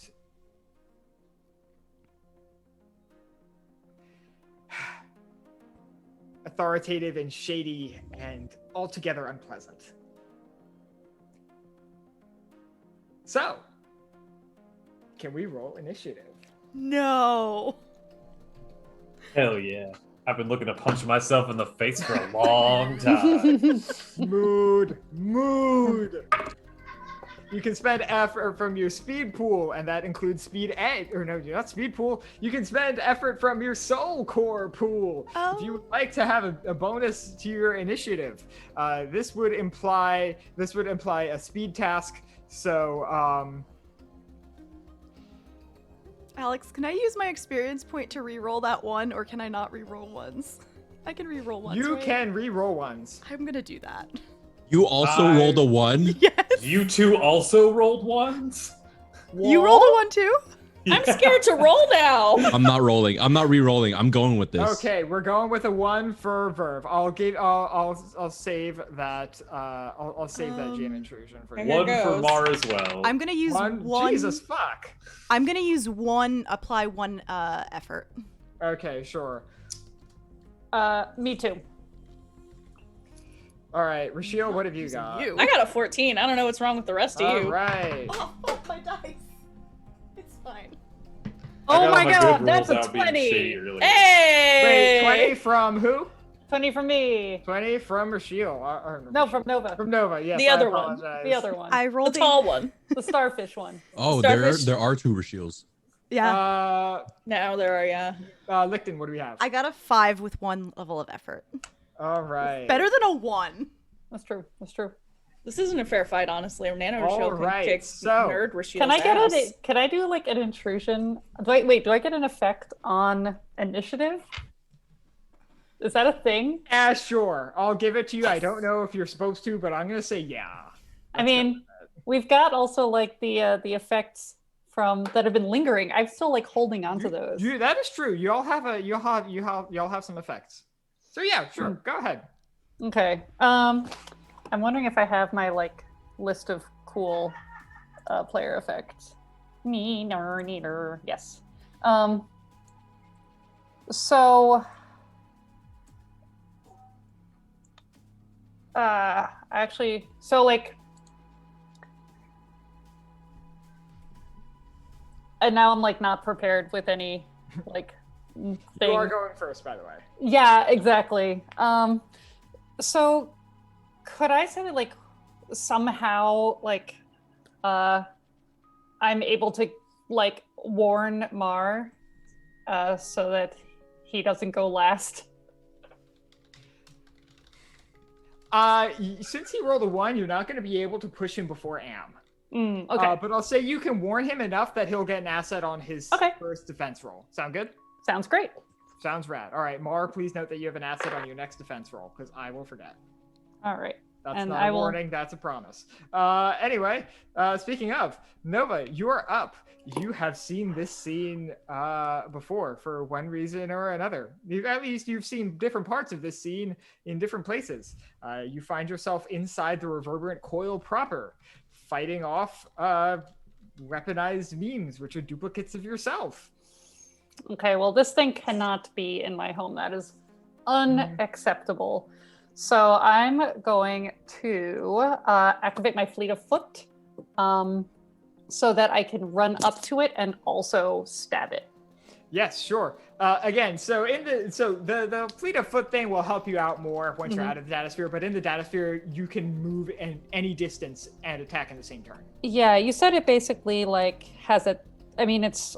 That'll help you out more once you're out of the datasphere. The teleport thing. Oh. Yes, Oh, that's that'll help you out fun. outside the datasphere. Once I you're thought in you meant that here- was an in-data sphere thing. No, that's something that your spear is charged up now. That'll help you outside What? the datasphere. While you're still What? in here, you can still move that instantaneous distance. Yeah. You're so excited. Okay, that's really cool. Okay, great. Sorry, my face was out of my control. So then, great. Then so I do not need to use fleet of foot to get up there and stab. No, you can instantaneously appear there. All right, so I am going to use some crushing blow. All right. Hit my thing. I stab. All right. So, You do not yet know the level of Am, so I cannot tell go you figure. what your target number is. Okay, You can so spend effort from your soul core pool. This is a might-based thing, so you can apply your might edge. I will do that. So I'm going to spend. Oh, we had this like whole big thing. It cost me 2 to use it, and then I have 2 edge. So the first one costs 1, and the second one costs 2. So I did look it up. You can only apply the cost from edge. You can only apply edge once. So you can basically reduce it from the cost of the ability, and it will cost the full 5 points if you want to spend. Okay, I think either way it costs 5. Great. Yes. Okay, 17. Okay, 17. so is. Oh, sorry. 17 That hits is for sure. No. That's how many points I have now used. I need to roll. Okay, sure. All right. Let me change our music for a second. So with 2 levels of effort, I rolled a 19. Oh shit! So you get a minor effect. How would you like to define your success, or would you like to take some extra damage? 3 extra damage to be specific. I will take the extra damage on All right. top of the extra damage from crushing blow. How much damage you do total? I have a feeling this is gonna be good. It's 7 from the spear, 3 from the ability, and then 4 from the effect? 3. 3 from the effect. 3 13. for a 19. 13 to holy fuck. So Nova, what does this look like as you somehow are able to catch this machine intelligence utterly off guard with the speed at which you are able to process your environment and attack? What does this look like? So I think just the meme is like standing in this like mockery of a protective stance, looking out, with almost like a possessive eye over what it surveys. And in the split second that it turns its head, I think Nova just kind of bounces up and like zooms in this kind of like fighting stance, and instantaneously her spear is like up to the hilt in this thing's being, and they're like face to face, like a mirror image. Yeah, you look and you see that this copy of yourself is altogether too rigid. This is what you imagine fighting someone from the city would be like. Their form is technically perfect. You can't fault them on their, sort of, well-studied sort of presentation, and yet you can very much tell this is not someone who has actually participated in a life or death physical combat before. So you are able to blast through this formality of a defense and get yourself right up inside the guts of this weaponized copy of yourself, which for a split second seems utterly shocked that you have been able to do this. Now comes the fun part. So, let's start with Licton. Licton, you see this copy of yourself before you can react. Again, instantly vanish through space and appear right in front of you. They take their hand and attempt to grab you by the throat. For shits and giggles, can you roll me a D100?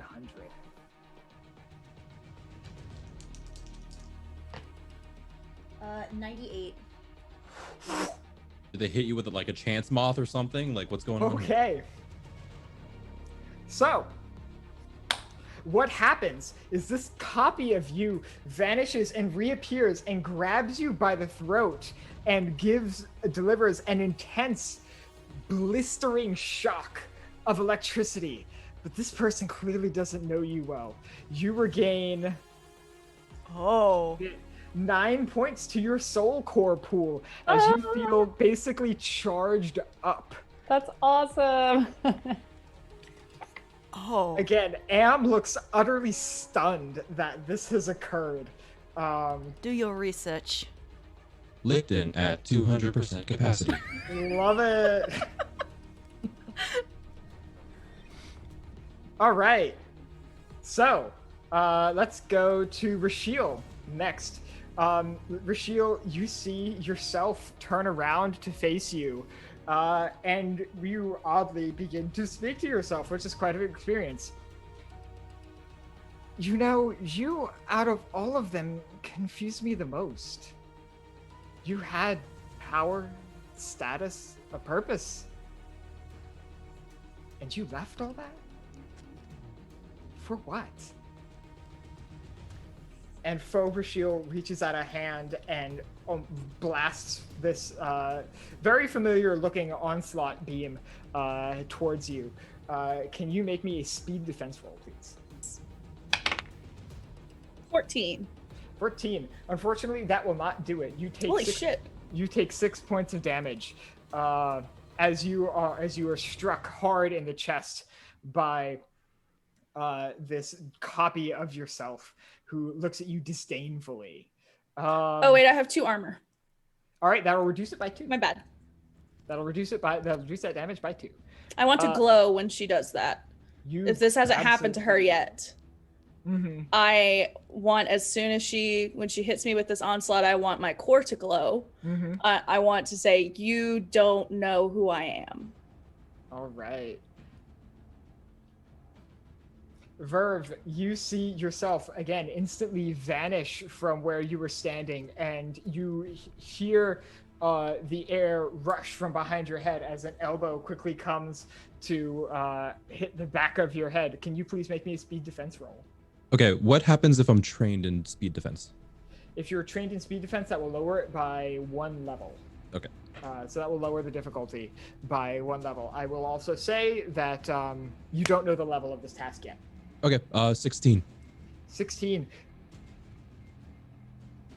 That does do it. Yeah, that does it.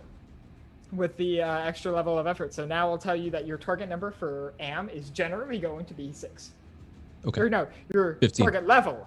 Your target number is generally going to be 18. Okay. So yeah, with that level of effort, you do make it. You're able to quickly dodge out of the way as this pseudo you came in to attack from behind.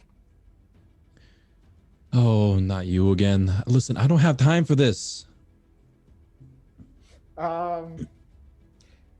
Nova, Copy You is going to reach into their cloak and produce a dagger and attempt to get you with it. Can you please make me a speed defense roll? Mar, ditto for you. Your duplicate is going to reach into their black cloak and produce this intimidating looking Numenera device, point at you and fire this sickly green ray towards you. So you can make a speed defense roll as well. I'm gonna spend effort on that because I'm You somehow. absolutely may. If you recall, I have an asset to speed defense. You have an asset to your first defense roll. Yeah. Yes. Your target number would be 15 with that asset. Neat. Mar. How many assets can you have? You can have up to 2 at one time. Okay. 16 for me. 16 for you, and you spent from your pool, so that does do it. You are able to basically, you've got yourself like hilt up into this copy of yourself, and you're able to reach one hand out and just bat the dagger away. Mar, what have you got? 2. Is that good? So no, unfortunately, that will not do it. Can I spend XP to reroll that? You may. Hey, because I've got a ton.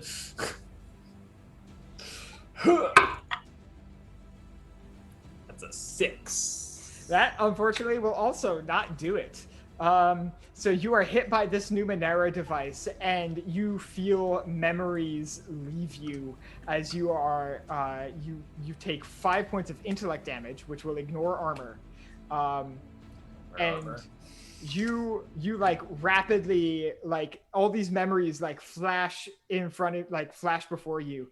And yet, if you were to stop and think of what you just saw, you recall nothing.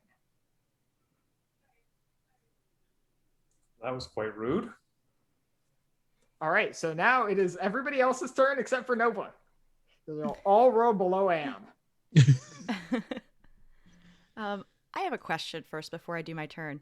I have something that I might want to do. It would make the target impervious to harm, cannot be moved, and is immune to all effects. What would you consider as being immune to all effects? I would consider that to be also immune. So while also immune to damage, immune to mind control or paralysis or other types of harmful effects. I am going to send you something, and I'd like you to get your opinion on it so everyone else can go. Sure. We've got Mar, Verve, and Rashiel. What would you like to do? I would like to try and meet up with people. So given that I'm in Charmand, given the fact that I'm pretty sure that this is still the data sphere, I am going to try and will myself into Rashiel's workshop. Oh, fuck. Okay. Sure.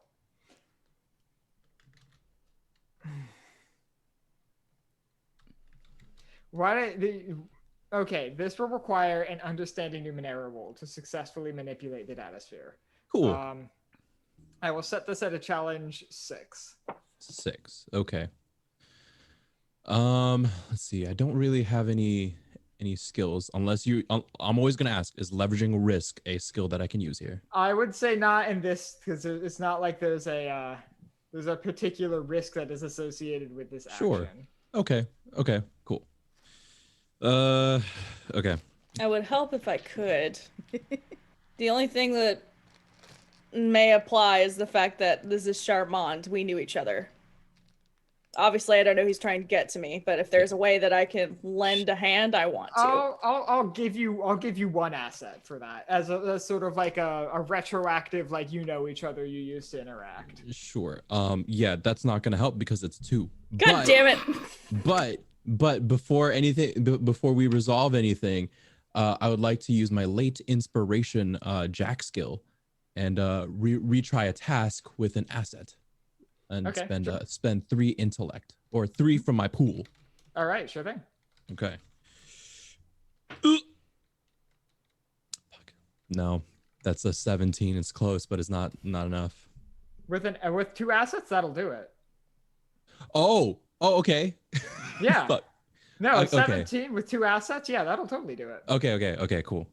Yeah, because the challenge was 6, which would be 18, and then you have 2 assets to reduce that down to 2 That's levels. right. You're right. I was focused on the 6. So yeah, I'll tell you what. Interesting choice. But sure, I'll say that you immediately vanish from your place and find yourself in Rashiel's workshop. You look over and oh shit, there's Rashiel. And there's also Rashiel. This is really weird and kind of uncomfortable because they seem to be attacking each other. Okay, so it's not just me. All right. Well, that's Hey, I thought you might be here. I'll say for the sake of it that since movement in the data sphere is automatic, that this does not take up your action. So would you like to take an action? Oh shit. Yeah, sure. In that case, I'd like to what realize, okay, this is actually a thing. They seem to be in a altercation and try and grapple the one obviously does not look like Rashiel, right? Yes, one looks like Rashiel as you knew. Actually, no, you never knew Rashiel before the.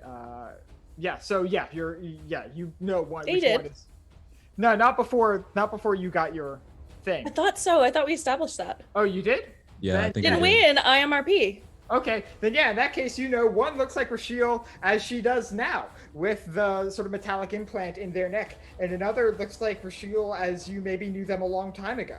Then I'll try. I would like to try and grapple the long time ago Rashiel. Sure. Yeah. Thank you for the clarification. Go ahead, and this will be a might roll. Okay.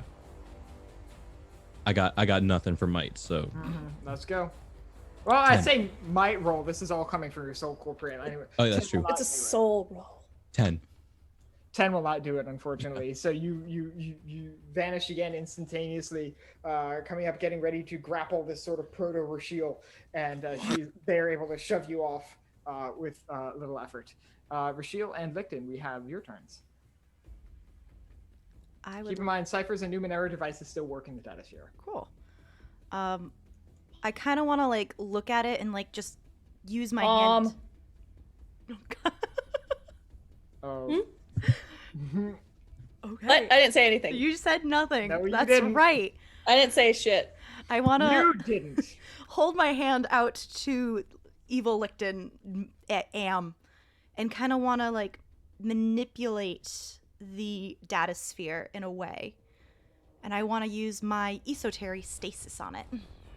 All right, sure thing. Can you read me out the? Actually, I have that ability. Yeah, I just sent it to you. Yeah.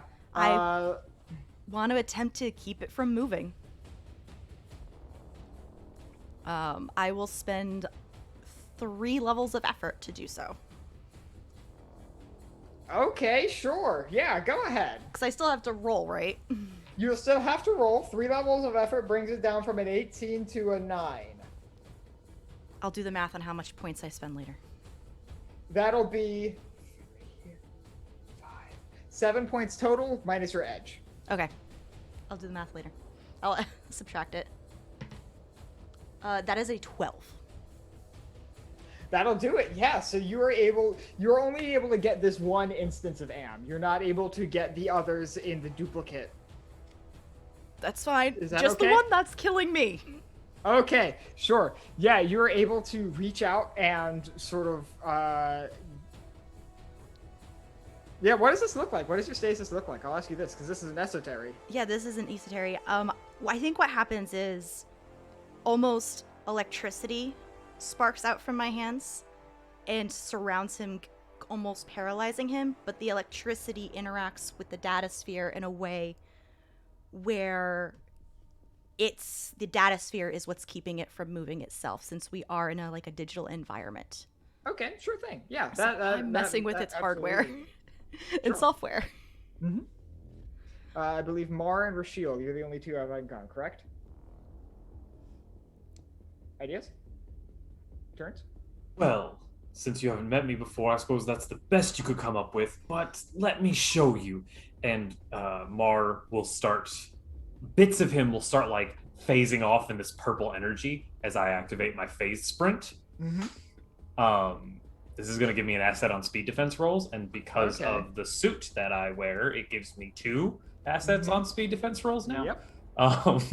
So, I know I don't technically move in this space, but essentially I'm rapidly teleporting back and forth between being right next to this other Mar and slightly off of where I was, just slowly distorting. And as I go, I just swing to do scratch. Okay. As I move near him. All right, sure thing. Go ahead and roll. This will be, you can spend effort from your soul core pool. This will be of a challenge 6, so target number 18. I've got a lot of experience. I'll just re-roll until I hit it. Hey, that's a valid option. Don't need to. That's a 20. Oh. All right. So, would you like to generate a minor effect, or would you like to do 4 extra damage? You know, I don't know minor effects super well. Or major effect. I'm sorry. I don't know major effects even worse. And you know what? I want to hit this thing hard. I'm also going to use both of my levels of effort to enhance the damage, as I'm allowed to by the ability. So Okay, that sure, deals yeah. 10 damage that ignores his armor, if he has any. All right. Yeah, sure. What does this look like as you attack Am? I literally, like I said, I'm phasing back and forth between being where I am and where I am not. And as I'm doing that, more and more of me, different parts of me will like phase out purple. But when I reappear, that part's there, but a different part's gone, as I'm half in the data sphere and half in some other dimension. Mhm. And just one time as I do, I just pass my hand through him. And as I do, this purple scar opens up along Am. Mhm.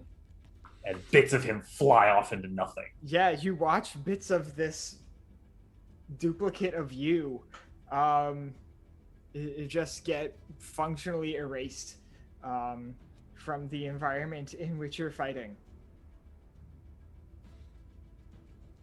And You can Rashiel, look as you're menacing as you want, but you'll never be me.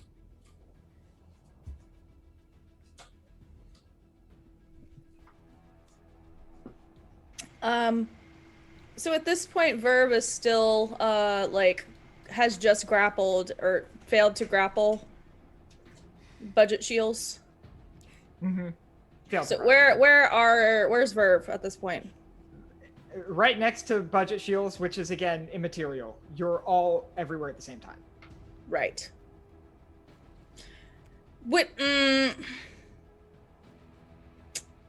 Verve be able to like not be within an immediate distance? Not at this point, no. I didn't think so, because that's still an action, right? It would still Do it. require him moving on his turn. Well, damn Do it. Do it. Do it? Do it. Fucking do it. Okay, you know what? I'm gonna let's just actually roleplay this out. Verve, you may want to step back if you can. You know. Okay. I mean, sure. I guess I'll do my turn, but Okay, okay, that's fine. I'm sorry, and I'm going to use flash. All right, why don't you read out what that does? I sure will. It is an explosion of energy at a point within close range. affecting an area up to immediate range from that point. Inflicts 2 points of damage to all creatures or objects within the area. I am going to add 2 levels of effort to increase the damage. Okay. And it says, so here's the interesting part. If Verve is still there, it says if you apply a level of effort to increase the damage, you add 2 points for each target. Verve technically counts as a target. Okay, so I will be taking 4 extra damage? Yeah, 4 extra damage. Let's go. Okay. This will Let me be roll that. Yeah, this will be a roll. Your target number would be 18. I've applied effort, and I have 2 edge in my intellect brain sphere thing. Okay. That is a 19. Shit, y'all are rolling on fire tonight. All right. I'm sorry. Yeah, would you like to do an extra 3 damage to both targets, or would you like to take a minor effect? You know what? I think I have to minor effect. Okay. What would you like to do? How would you like to define your success? I would like the minor effect to be if this budget shields is in fact, so when I saw her, I'm thinking, okay, this is the me before the shit happened. But she has nano abilities, so there must be something in her that is a little bit mechanical. And so I would like to kind of overload her circuits with this attack and just kind of paralyze her for a round. Or part of a round, however you want to do it. I will say that you can stop this instance of Am for 1 round. Okay. Because there are multiple instances. There's Yeah, the yeah, Licton yeah. instance. There's the 2. Oh yeah, no, I don't mean across. I just mean like this one. Yeah, I'll say you can stop this one for an instant. Sweet. All right. You okay, Verve? So how much damage did you do again total? Oh fuck. Lots. Let's see here. So that was 6. 6 damage. All right. Verve, are you okay? Yup. All right, Nova, we are back up to you. How damaged am I looking? Is this creepy bee looking? Hard to say. It's not a physical thing to begin with, so you can't really tell. I mean, Okay. it's got a spear stabbed through it in a way that would kill any living creature, and yet it's still clearly ready to fight you. Still kicking. All right. I'm just trying to decide if I need to like do that again. All right. Well.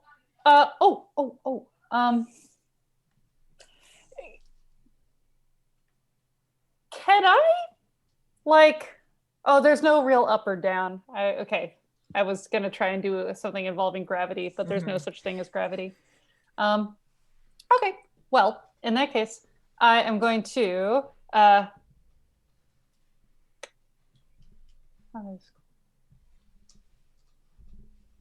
I'm going to like will myself just on the back side of her and kind of go zoop, boom, try and stab her again.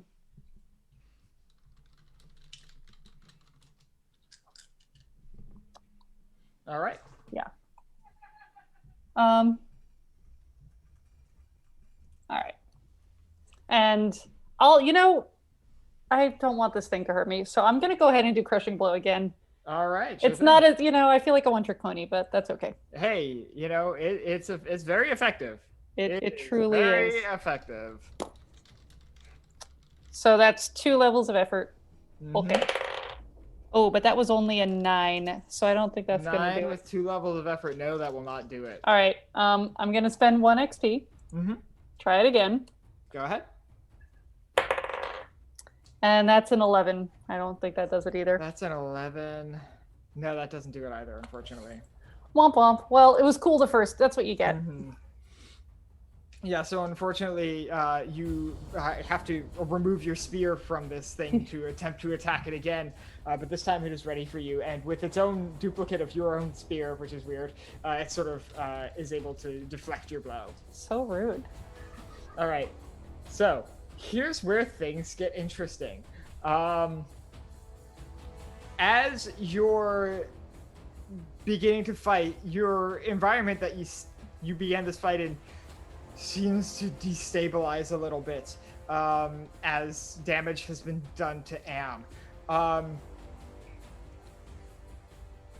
Mar and Nova, you're standing and you're looking out, and on the place that you were looking out in the direction of it's the entrance to the Reverberant Coil, a place you would know ostensibly pretty well. Behind you, the actual machinery of the coil and all of that utterly vanishes, and you look behind you, and there's a very rustic-looking mining town with something of a ski lift. And oh, there's Licton, and there's also Licton, and this is weird. Similarly, Licton, you look over and half of your town has been replaced by a cave with Mar and Nova. What is the coil here? Yeah, you would also be able to recognize that place too. Yeah, so yeah. Datasphere shit. It's all real weird, but you three are now all in the same you're in the same occupancy, so to speak. Similarly, Rashiel and Verve, you're fighting in this very pristine, nice-looking lab when suddenly, off to your left, like half of the lab just vanishes, and there's this, again, shitty back alley with this mean-looking Verve in it, simultaneously occupying your space. Oh my god, I hated you back then. You and me both. God.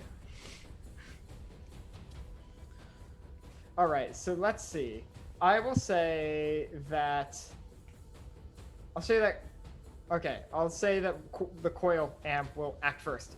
Nova, can you please make me a speed defense roll as your duplicate makes this blinding flurry of attacks at you with your own spear? Yeah. Ooh, that's a 4. Unfortunately, that will not do it. You take 6 damage as you are hit multiple times in this rapid succession of surprisingly powerful attacks. Mar, similarly, can you also make me a speed defense roll as your duplicate vanishes and comes at you with this weird metallic-looking glove thing and attempts to just like shove a hand onto your chest? Sure. I have 2 assets because of my face sprinting. Yes, yeah. So that brings it down to 12? 12, yeah. I rolled a 14. Okay, that does it. Yeah, so this thing tries to get you, and you see a spark come off of this glove, which seems to fry it. Unfortunately, it burns out a cipher. And yeah, there is fortunately no effect as you were able to sidestep this very quick attack from seemingly out of nowhere. Licton, your double is still caught in stasis, although actually, does it say anything about the time that lasts? Let me quickly look that up. It lasts a minute. Shit. Yeah, sure. Hey, your duplicate, it looks very angry. Good. Fucking good. Just sitting there like... Middle finger's a free action, right? Yes, middle finger is a free action. I will also say that Nova and Mari, your duplicates simultaneously sort of look at you and they ask, "What are you even doing here? You two abandoned your purpose." You really don't know me at all, do you? Switch to the laboratory and the back alley. The copy of Rashiel is rapidly sort of recomposing itself, while Budget Verve again appears out of nowhere, and I'll say it tries to attack Verve again. Sure, while you're still reeling from the flash. You again hear before it happens a sort of blow coming at you from the side. So can you please make me a speed defense roll? 12. 12 will not do it, unfortunately. So you take 6 damage as you feel just utterly clocked upside the head. Oh God. Okay. And that is all of the AMs, and we're back to the rest of the party. Can I look at... I'm going to ignore Am Lichten, because fuck him. How does the Nova and Mar Am look? They both look, I mean, they both look about the same. Okay. What I want to try and do, since we are in the data sphere, is manipulate the data sphere in a way to fuck them up. Okay. Is Like, that... what I'm imagining is trying to, like, put pressure on them, kind of, like, make them implode. So you're trying to, like, access, like, the raw code of the data sphere in order to make an effect. Okay, so this will be something that is, like, extremely difficult. Okay. Are you prepared for that, or would you rather spend your action on something else? I'm prepared for it. Okay. I'm gonna try. Yeah. So this would be of a challenge. I would say 8 or 9. Okay. So this is certainly up there. I'll say 9. This is trying to interact with the raw code of the data sphere first time around is pretty fucking rough. So this would start at a target number 27. This is going to be an understanding Numenera roll. Yeah, I'll say understanding Numenera. Okay. I'm going to spend 3 levels of effort, and I'm specialized in Nera. Yeah, sure. So you can bring it down to target number 12. Yep. Come on. 19. Oh my god. So what exactly would you like to do? Do I get a minor effect at a 19? I'm going to say that because this is such... I'm going to say that this in and of itself is kind of within the confines of a minor effect. This Okay. is Fair. quite a That's bold fair. move. Then what I would like to do is... am I able to do it to... How many am I able to do it to? 1? It depends on what you're trying to do. So if you're trying to create some sort of area of effect, then you could get 2 of them at the same time, for example. I'm But thinking you also just... might catch... You would actually catch both both Mar and Nova in that as well if you try to do a broad area of effect, because they're both within melee range of each other. Then I don't think that's what I'm gonna do. I think what I'm gonna do is unwrite these specific Mars codes. Okay, Just to get rid of them. It doesn't obviously not get rid of like actual Am, but like get rid of the immediate threat of Nova Am and Mar Am. You can get rid of 1. I'll tell you what. You can get rid of 1. Nova 1. All right, so yeah, Nova, as you are in combat with this version of yourself, it starts to lurch a little bit and just vanishes. I look Where pained. did she go? Got rid of her. I got rid of her. Oh. Thanks, Lichten. I didn't know you knew how to do that. Neither did But I. I'm not surprised. Neither did I.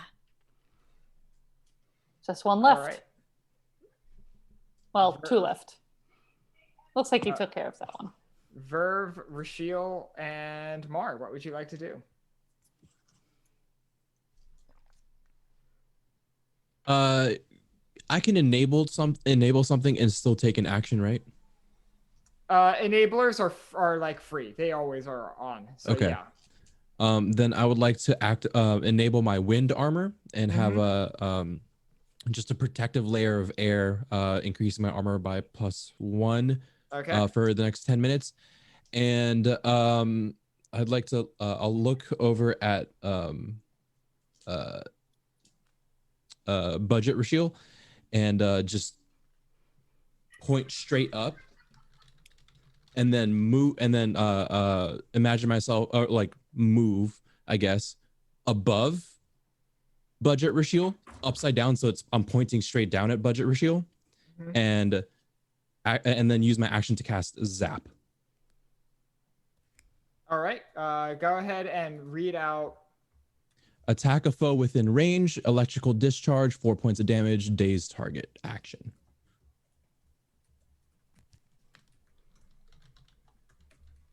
All right, go ahead and... I'm sorry, one more time. What was that? I'm sorry. Attack a foe within range, electrical discharge, 4 points of damage, dazed target. Okay. Sure. That would reduce all of its. That would hinder all of its actions by 1. Yes. Why don't you go ahead and roll your attack roll? Again, this would be a target number 18, unless you have any assets or skills, or not. Yeah, unless as you have any assets or skills or effort to apply. Oh yeah, I can apply 2 levels of effort because it's an intellect task. Yes. Yeah. Okay, then I will do so. Yeah. Sure. Go ahead. That'll reduce the cost of spending it, or starting it as well. That is true. Yeah. Yeah. Okay. Then in that case, target number 14.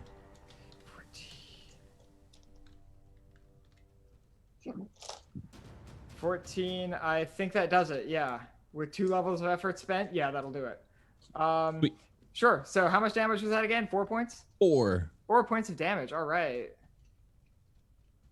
I'd like it to be like I point up and then Budget Rashiel's confused and then looks up and then I'm there pointing straight down at Budget Rashiel, and then the zap happens like a little font of lightning. Mm-hmm. Yeah, so right as this sort of Rashiel is sort of restarting itself, you fire off this zap, and it definitely seems to take damage from it, and it certainly seems to be. You certainly seem to have affected the data sphere in some way, such that it might not be as effective its next go around. But yeah. Let's see, Rashiel and Mar, you still have turns to go, correct? All You're right. first this time. I am trying to figure out what exactly I want to do.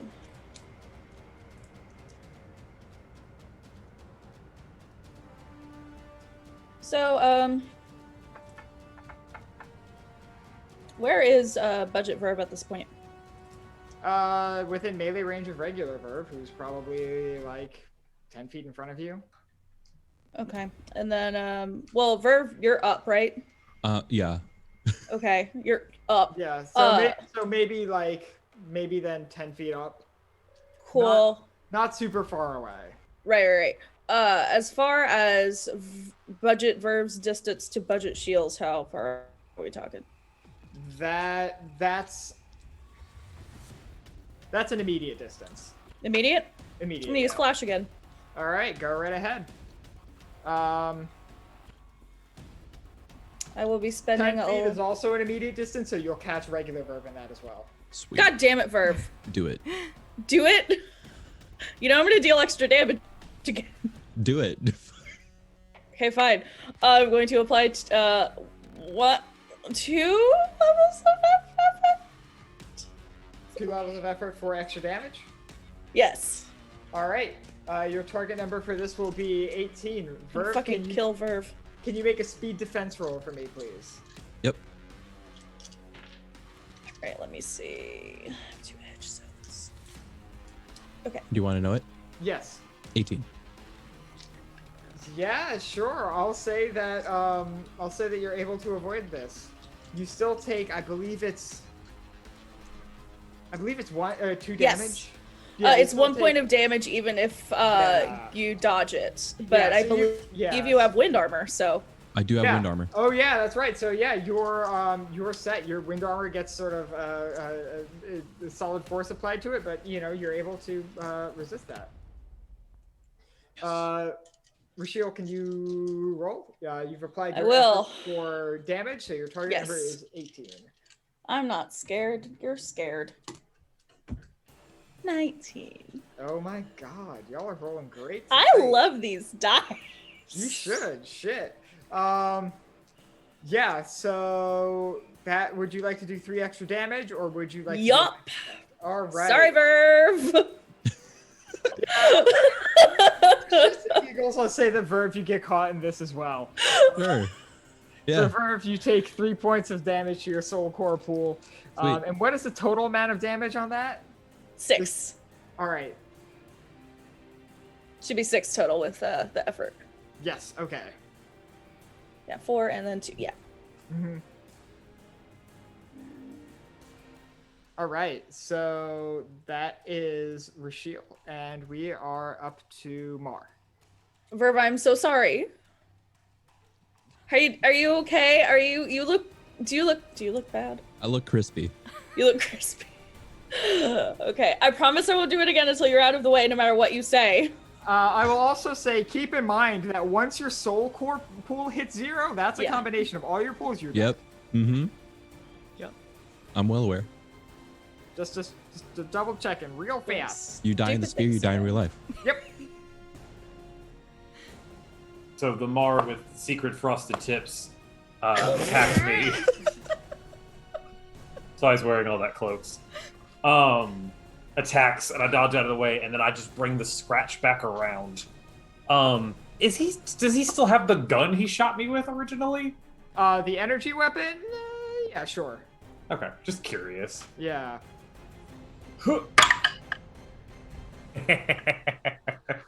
What is it? It's a 20. Oh my god, y'all. How many is that this round? That's my third one this What the game. Oh my fuck? god. They're weighted. All right. So, yeah. So- what's the damage on that? Uh, Or actually, would you like to take extra damage, or would you like to do a minor effect or major effect? with this attack, so I'm scratching reality is essentially what I'm doing. So as I scratch and phase through part of him, can my hand become solid again and steal his energy weapon? Yeah, sure. Sweet. Yeah, go for it. So I Yeah. deal 6 damage because I'll spend my 2 levels of effort on the damage. Mhm. So I deal 6 damage and take his gun. Yeah, sure. And I'll tell you now because you might not. You don't have time to identify it, but I think it'll be more interesting if you know what it does. Sure. This is an energy weapon that does 5 points of damage that ignores armor. It also removes 1 month's worth of memories. The memories don't have to be all contiguous, though. So it's not like you lose a whole month. You just lose a month's worth of memories. Month of bread pudding. Like a February or an October. A month. Okay. A leap year February. A real month? No, the fake month. So the purple energy comes through again, and I slash through him, grab the gun, take it, spin it, and pointing it at him. All right, sure thing. I will also say that this removes a month's worth of memories from living creatures. It is unclear what this will do to a machine intelligence. Let's find out. My first thought, never mind. All right, I believe that's everyone having gone this go around, right? Mm-hmm. All right, then before Nova, your turn, again, the environment begins to shift and you find yourself standing again in the coil. Behind you is this very rustic looking ninth world village. Off to your side is this immaculate laboratory. Oh god, there's 2 Rashiels. And then there's this dirty, grungy back alley where it's raining. And oh god, there's 2 verbs. And also there's Licton. and Licton too. And Angry Licton, but fuck that And guy. Angry Licton, who seems frozen. Which Licton's the real Licton? Yeah, I don't know. We know. Thank goodness you 2 are all, 3 are all right. No, Mara was what I mean. Wait. One looks Right, punchable. Lictons say bread pudding. Bread pudding? Okay, that's the real one. The other one can't talk right now, so it won't matter. All right, Ooh. so Nova, you're up. All right.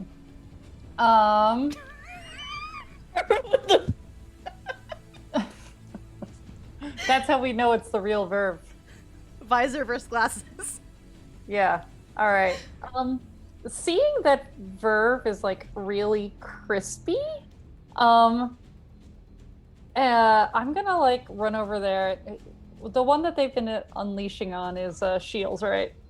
Budget shields. Budget shields, yeah. I'm gonna go over and attempt to crushing blow. All right, go ahead. Please don't be as crummy this time. Target All right. number would be 18. It's 25, 28 plus 5, 33. All right, I'm getting a little low on my pools. Oh, I thought you were saying your roll for a second there. I And was I was gonna Right? say, super I'm like- confused. I'm like, how'd you get that? We're supposed to be subtracting numbers. No. Oh. No. Oh. It's okay. It's just a 4, but Oh. I don't. Okay. I mean, sucks, but It's not a 1. Yeah, unfortunately, that will not do it. You bring your spear around, and Budget 2 fours Rashiel, in a even row. in their sort of hindered state from Verve's spark, is able to sidestep your attack. Gross. All right. Well, that die is going back in the bag. Okay. I don't remember being that fast back then. Let's see. So currently on the field, we have Duplicate Nova, Duplicate Verve, and Duplicate Rashiel. Duplicate Licton is frozen, and Duplicate Mar is gone. Okay. Duplicate Nova is gone. Duplicate Duplicate Nova. Duplicate Mars getting his shit rocked is what's happening to him. Speaking of Duplicate Mar, okay, good, because this is actually this is better anyway. So, speaking of that, now that you're all in the same place, the copy of Mar is going to disengage from regular Mar for just a second and reach out a hand, and this yellow sort of energy is going to emanate from it directly at Nova. Nova, can I have you make an intellect defense roll, please? Your target number is 21. This is I'm good at that. 7. Challenge level 7. Target number is 21. Okay. So I have no edge, but I am trained. So I'm gonna spend 1 level of effort. 6. Okay, so bringing it down 2 levels. Down 2 levels. Target number 15. Pray for me. That wasn't enough praying, you guys. Oh no! What was it? An 8. You have Oh, XP. no. That will not do it. Oh, should I spend it? Should I spend it? Yeah, I'll okay. tell you what. You won't be able to spend it after I tell you what it is. So you can spend it, or you can find out. Everyone's looking at me like I should spend it. Alex said you can fuck around or you can find out. I'm just saying, Frosted Tips Mar is using all kinds of ciphers, so... That's true. Okay, I'm gonna reroll. But also Alright, it's so yellow that's- fog, so. So then 20 XP. What is it? 3. God damn it! God! Finley, No! What happened? All right. Listen, we Guys, used it's like- all our big rolls early. I know. No, Yeah. Goat is stealing all of them. Goat, yeah, Goat used all your big rolls. What the fuck are you talking about? Oh man. Just blame the guest, No. it's fine. I Yeah. really don't want to die, you guys. I mean, So, not here. fortunately- Not like this. Fortunately, this does no damage to you. Oh no. Unfortunately, you are filled with an unbridled, unmitigated rage. You feel the same frustration that Am feels. You feel like a living weapon who was created for the one singular purpose of killing things. And you feel like you are being denied that purpose. And so you look around. I see a lot of and things. You see quite a few living things who could be not living, which sounds like a much better alternative to you. So, I'm not taking control of Nova, I'm simply telling you how you now feel. Okay, well at least it's not my turn anymore. Yeah. Okay, But- so that's Mar. Just for the purpose of role playing, does that happen like instantaneously? More or less. It Okay. certainly happens between now and your turn. Yeah. Okay. So then, for I think all of you, you see like normally Nova, like even in the middle of a battle, is like pretty calm and chill. You know, think like Game of Thrones water dancing, and you just see her kind of like roid out, like start just like looking uncomfortable and like edgy, like it's not good. Yeah, like that. All right. Where did that come from? So, Rashiel, your duplicate is going to reach out a hand towards you, and you feel this very intense magnetic pull as your implants begin to almost tear themselves out of your skin. Can you please make me I'll say this is might defense?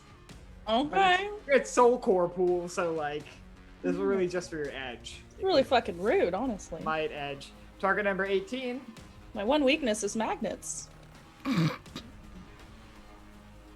How do they work? Is it a 1? I'm gonna re-roll it.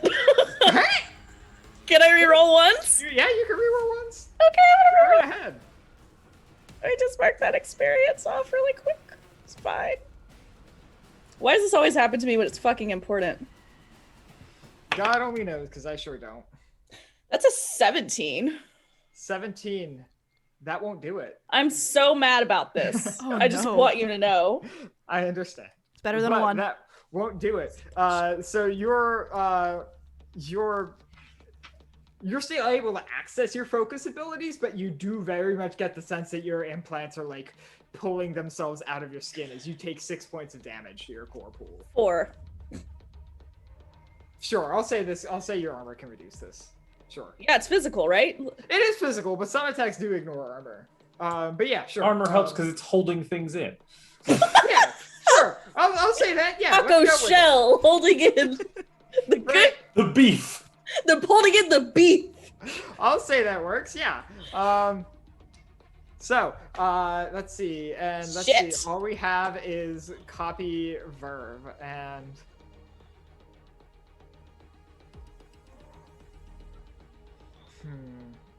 This is a really good insult. Copy verb. let's see. I'll say duplicate verb switches it up a little bit. He vanishes from where he is standing and appears right in front of you, Licton, driving an arm forward, in which you see it is like somewhere between an actual knife and like a somewhat like half-fashioned shiv street implement. Speed defense. Speed defense, target number 18. Mother You can bitch. lower it if you can. I would like to spend 2 levels of effort, please. You can spend 2 levels of effort. That will cost 5 points. I've got edge. It's fine. Okay, sure. That will cost some amount of points. Do math. It's fine. Yeah, so target number 18 brought it down 2 levels. Target number 12. Oh, thank goodness. 13. 13, you just make it, so you're able to quickly dodge out of the way, rather, of this knife that was about to be in your stomach. And that's all 3 AMs. So, party, what would you like to do? A question. Sure. I might have an answer. I know that AM is a machine intelligence. Does that count as being a machine? Yeah. Is the virus Nova is infected with a machine extension of the intelligence infecting Nova? So what is happening to Nova is a machine doing something. It is not a machine in and of itself.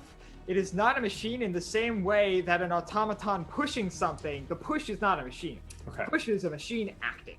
Does that make sense? Sure. Yeah. Does it look like Frosted Tips Me is the one that's still doing this, or is it now an extension of AM greater being?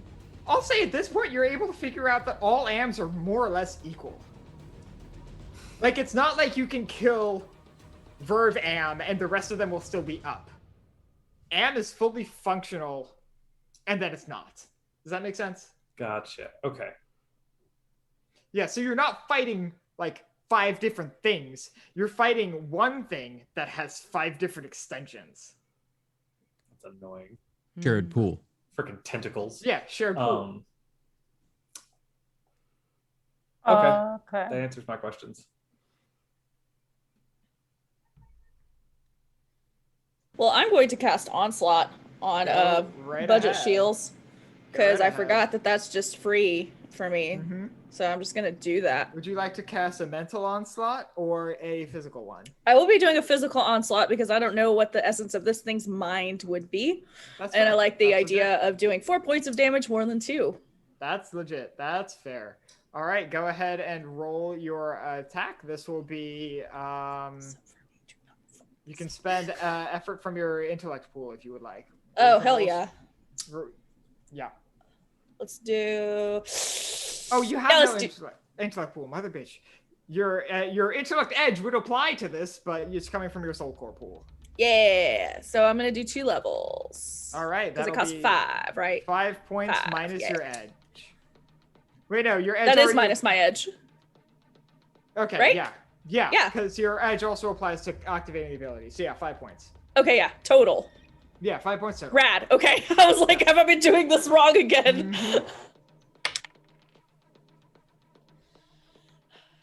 It's a 9. Unfortunately, that will not do it. hate this game. You fire off your onslaught, and the other version of you reaches out a hand and like catches this bolt of energy and just pulls it in. Extra rude. It's gonna blow this place up. All right, Mar, Verve, or Licton, what would you like to do?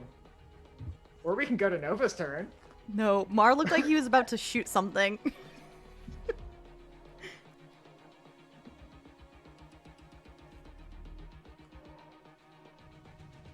I just need to know if I- you're gonna shoot Verve. No, I'm gonna keep shooting Mar. Okay, cool. Sure. You go ahead and fire Frosted Tips. Well, question. Okay. If I use my Scramble Machine ability to make it so the machine can't act for a round, do the extensions still stay there? I have been ruling this so far as like anything that activates one machine can activate on one instance of AM. One instance, I know that's okay. kind of counterintuitive to what I've been describing AM as. Sure. Also, AM is like a super intelligence, so it's unlikely that anything short of like a level 9 or 10 cipher would be able to really impact all of it at the same time. That's fair. That's fair. I mean, I still have face sprint on, so I'm going to like appear next to, like, shoulder to shoulder with Frosted Mar.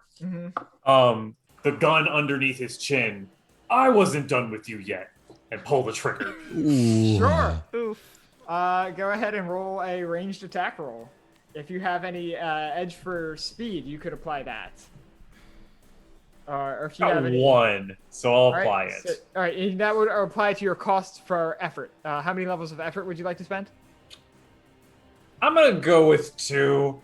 All right, sure. So that'll bring it down. Total cost would be 4. You brought it down Okay. 1 level from an 18 to a 15. 17. Again, you make it, and 17 does 1 extra point of damage. So yeah, that's 6 points of damage. 6 points of damage total as you fire off this energy weapon. And can it be blue instead of green when it got shot at me? Yeah, sure. I'll say that in your hands is blue. Thanks. Blue bolt just like goes through the head. Does it lose a month of something? Sure. Granted, it's at least 600,000 years old. Well, hopefully that month was your favorite month. I'll say it loses. I'll say you're able to delete a month's worth of data. All right. Let's see. Who is left to take a turn this round? The Jacks. All right, let's go. Disaster Jax, what do you got? You wanna go, Kappa, or? I mean, do you have something? I was gonna just, now that I've gotten to be able to, like, access the raw data of the data sphere, do I think I could do it easier this time? I'm gonna say no. I'm gonna say that's something of a That's fair. Herculean feat, and so That's if you would, it's going to take a ton of energy to do anytime you want to try it. That is fair. Then I would just like to, oh god, not good, had a lot of things. I'll just take out my crossbow. Sure. And fire at, shithead Verve. Sure. You take out your crossbow and you aim at a duplicate of Verve. I'm just gonna spend 1 level of effort. Sure. I love how that was a question: a duplicate of Verve or the real Verve? Come on. Right, yeah. I don't know which is shithead Verve. Which one's the shithead? Exactly. Right? Yeah. To be fair, real past Verve was an asshole. That's true. You said shithead though. Both. It can be Both are shitheads. That is a 17. 17. Yeah, that'll do it. You do 1 extra point of damage. How much does your crossbow do? generally? Electrified, it says 5. So it's gonna be Okay. Oh, 6. did you electrify it? Is Yeah, that- it's an enable ability. So yes. Okay, yeah. Then yeah, in that case, yeah, you do 5 damage plus another 1, so 6 damage total. That's not bad. Am is looking. It's hard to say whether or not this thing is looking rough because I have all of its instances look like absolutely fine, whereas y'all look beat to shit. I'm assuming. Getting there. But that said, like it does seem to be like flickering in and out. Verve.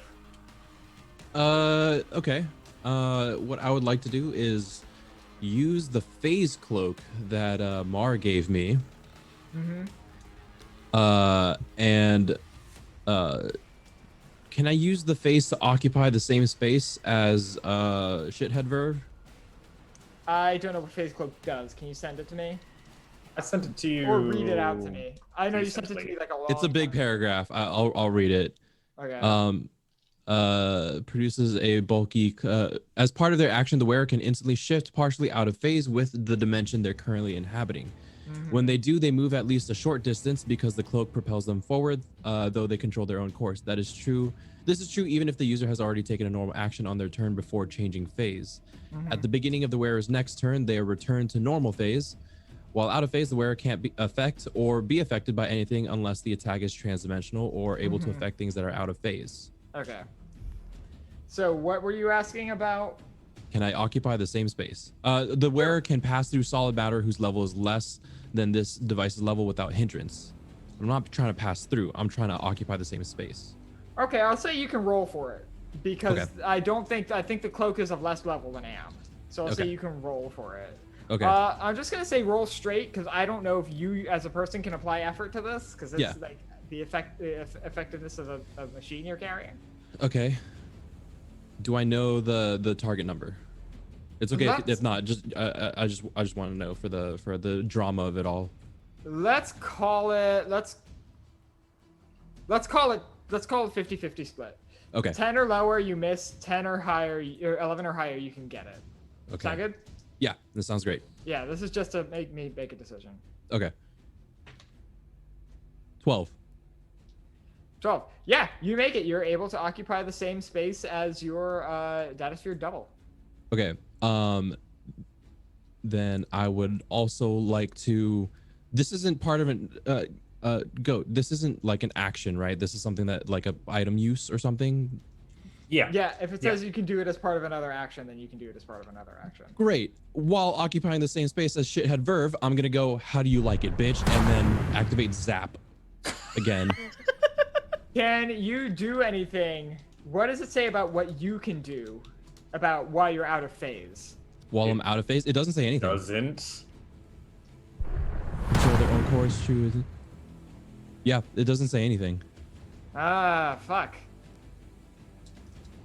Off the top of my head, I don't know how that works. Fuck it. Am is hard enough to hit already, and it's pretty difficult. It's pretty also damaged. So yeah, sure. Let's go for it. Thank you, Tia. Yeah, yeah, Thank sure. you for letting me be cool. Your target number is still 18. So good luck with that shit. Okay. Rule of cool, y'all. Rule of cool. Here we go. I'm gonna switch up dice really quick. This one has been serving me well, but I'm Yep. afraid the luck is gonna run out. Target number 18. You can spend effort if you'd like. No. I rolled a 2. Oh, unfortunately, that is not able to do it. Nope.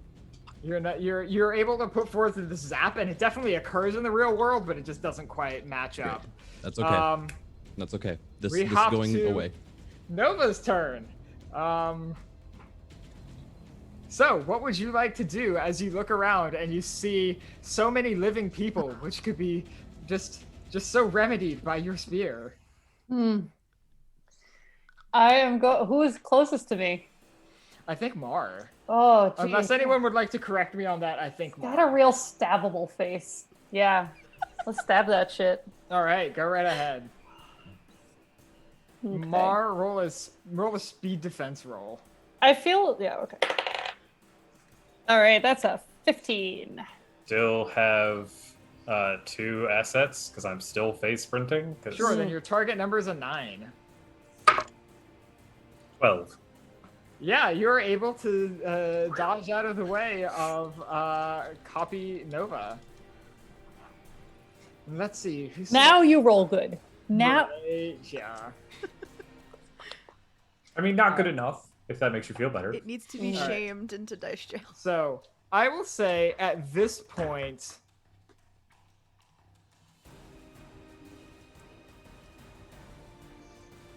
how would everybody like one experience point? Hell yeah. Gimme. Sure. And I'm asking this purely because I have no idea how much stuff anybody has left in their pools. Don't worry about it. It's fine. It's fine. We're fine.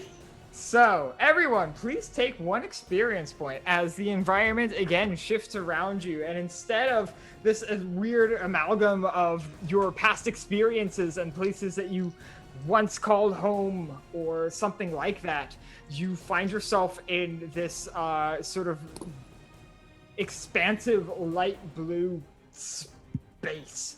There are weird glyphs and symbols like flying all around you. This is very much like what you would envision the data sphere to be if you were told stories of it as a child. You look around and there's just like data and numbers and shit flying all around, and it's just there. And it's just a very raw expression of data and information. The combined assault on Am has been such that it sort of none of its individual instances take any turns. It just sort of erupts in this blinding flash, which does 4 points of damage to everybody. I'll say Verb, you can avoid it because you're out of phase. Does that ignore armor? Yeah, does armor no? I sort of am too, because I'm still phase sprinting, which puts me sort of out of phase. Does it? That gives you extra to your speed defense. It does. So that's mechanically what that is. Sure. Okay. So I'll say you'll take the 4 points of damage. I'm just gonna roll a die. Odds it ignores armor, evens it doesn't. And that's a 5. So you will take the full 4 points of damage. Ooh. Okay. And that will be Am's go, sort of melting the space and dealing this guaranteed damage to everybody around. We are on likely the final turn of combat, so who would like to go? I already.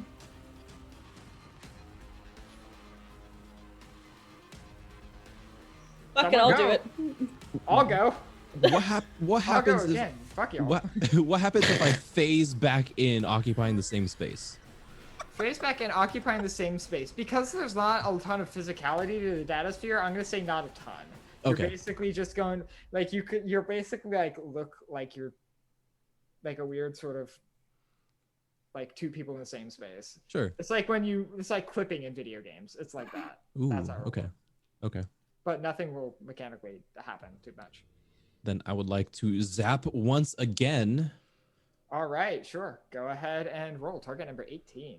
Can I do something cool? I would try to do something cool. Can sure. At the same time as Verve? Let's let Verve roll this thing for at the same time. Okay, what would you like to do? I just want to cast onslaught, or not onslaught, flash again. Okay, sure. At the same time, at the budgets. Okay, sure. Go ahead. Verve will be caught in that as well. How you doing, buddy? I'm doing okay. Cool. I'm spending my efforts on this zap. Sure. Target number 18. Left. I'm not gonna kill Verve, so I'll just wait. You might. I really think I might, so I'm not going that to. That was a 15. 15 with 2 levels of effort. That'll do it. How much damage does that do? Shit. With its armor, it is hanging on by a thread.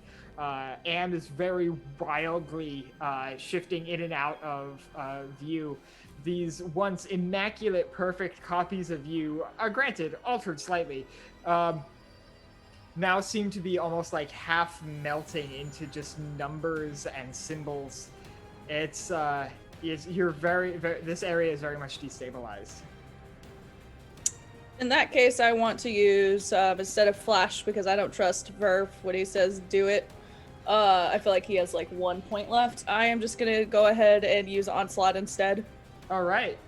So that will be target number 18. Well, that's a 17, so. Unfortunately, having not spent any effort, that does miss.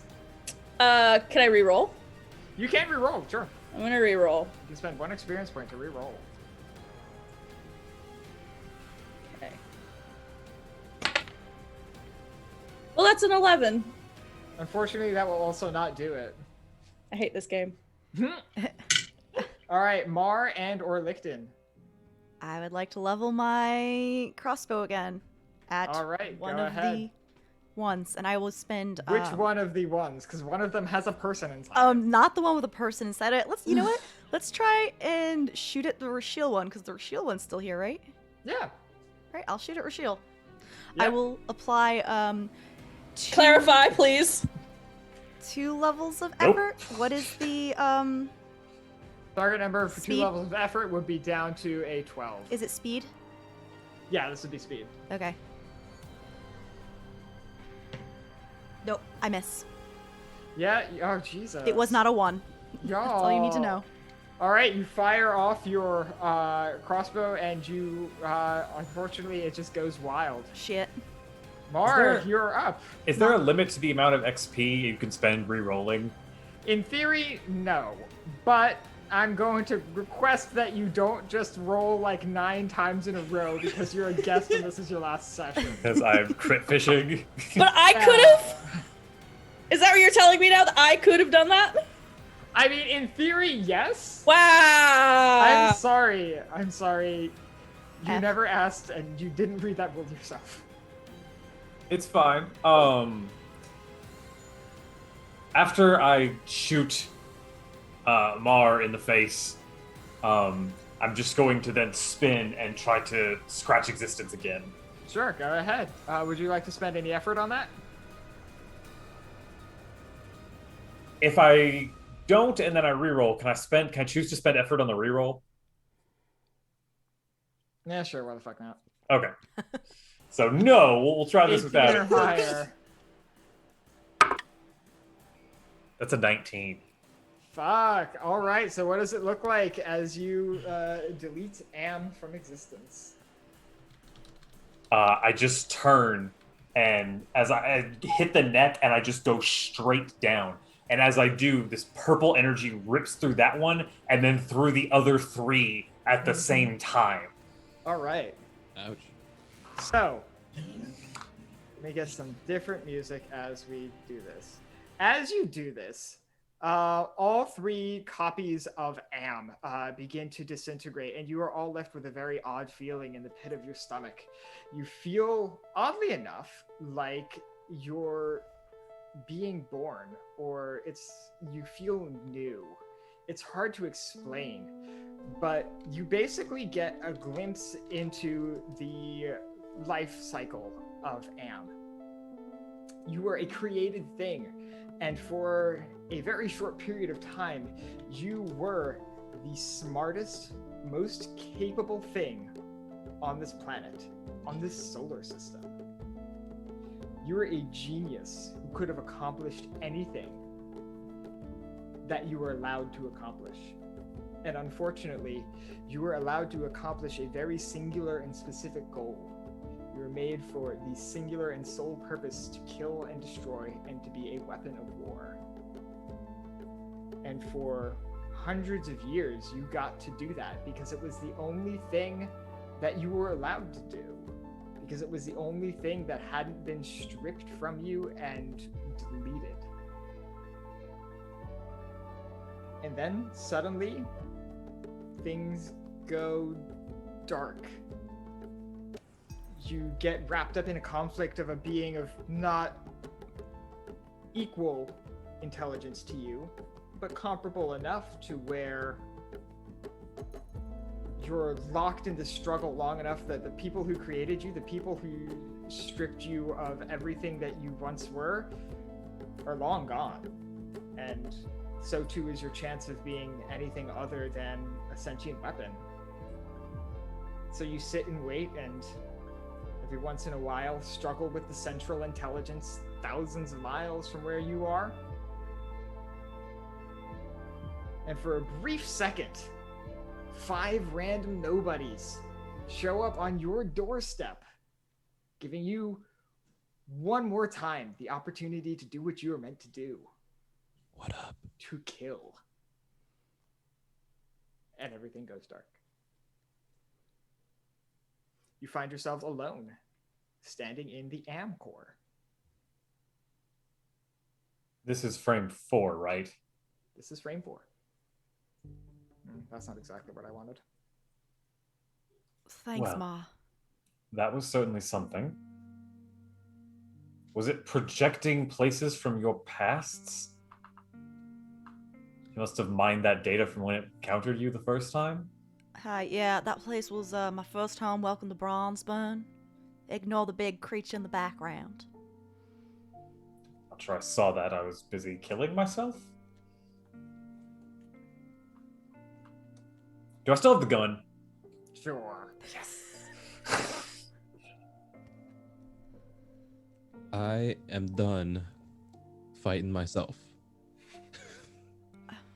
I'm so sorry, Mara. I don't know what possessed me to attack you like that.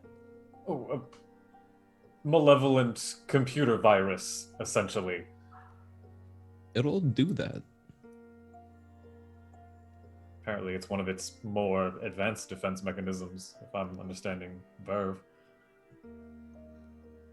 I'm just glad you decided to attack me. I seem to be quick enough to get out of the way. Is everyone alright?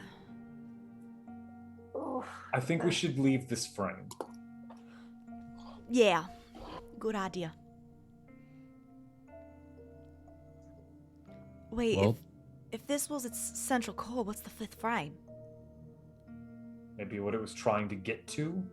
What it thought? Endless journey? I don't know if you all just experienced what I experienced, but it seems like part of its rage was the ceaseless lack of purpose. Desire for something. Perhaps there's an off switch. one way to find out. And Verve will place his hand just out and kind of will himself out of this frame into the next one. Without Am here, there is nothing keeping you from the next frame. Gone. You find yourself in, and I'm assuming everyone else progresses into the next frame. Question mark? Yes. All right. You all find yourselves rapidly in basically this endless expanse of a sort of like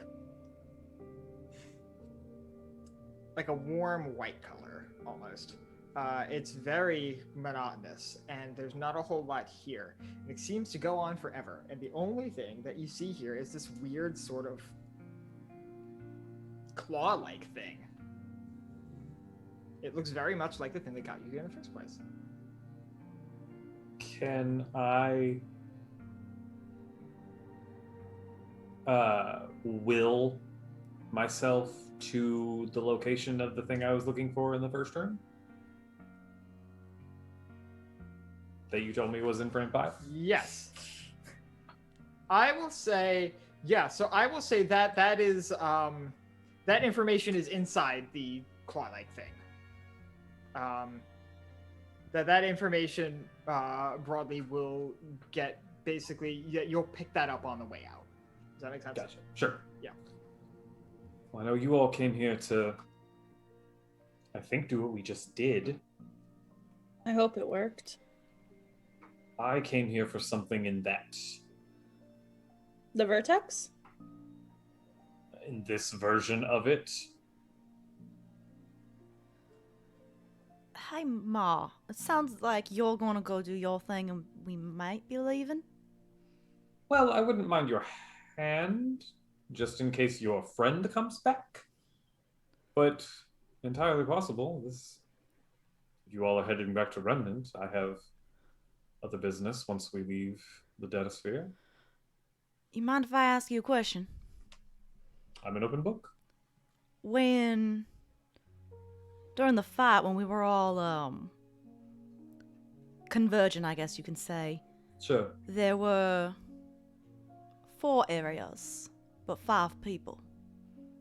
Where'd you end up? I ended up with Nova. I'm assuming it's a mix of the machine didn't know me very well, because its copy of me did not have my abilities at all.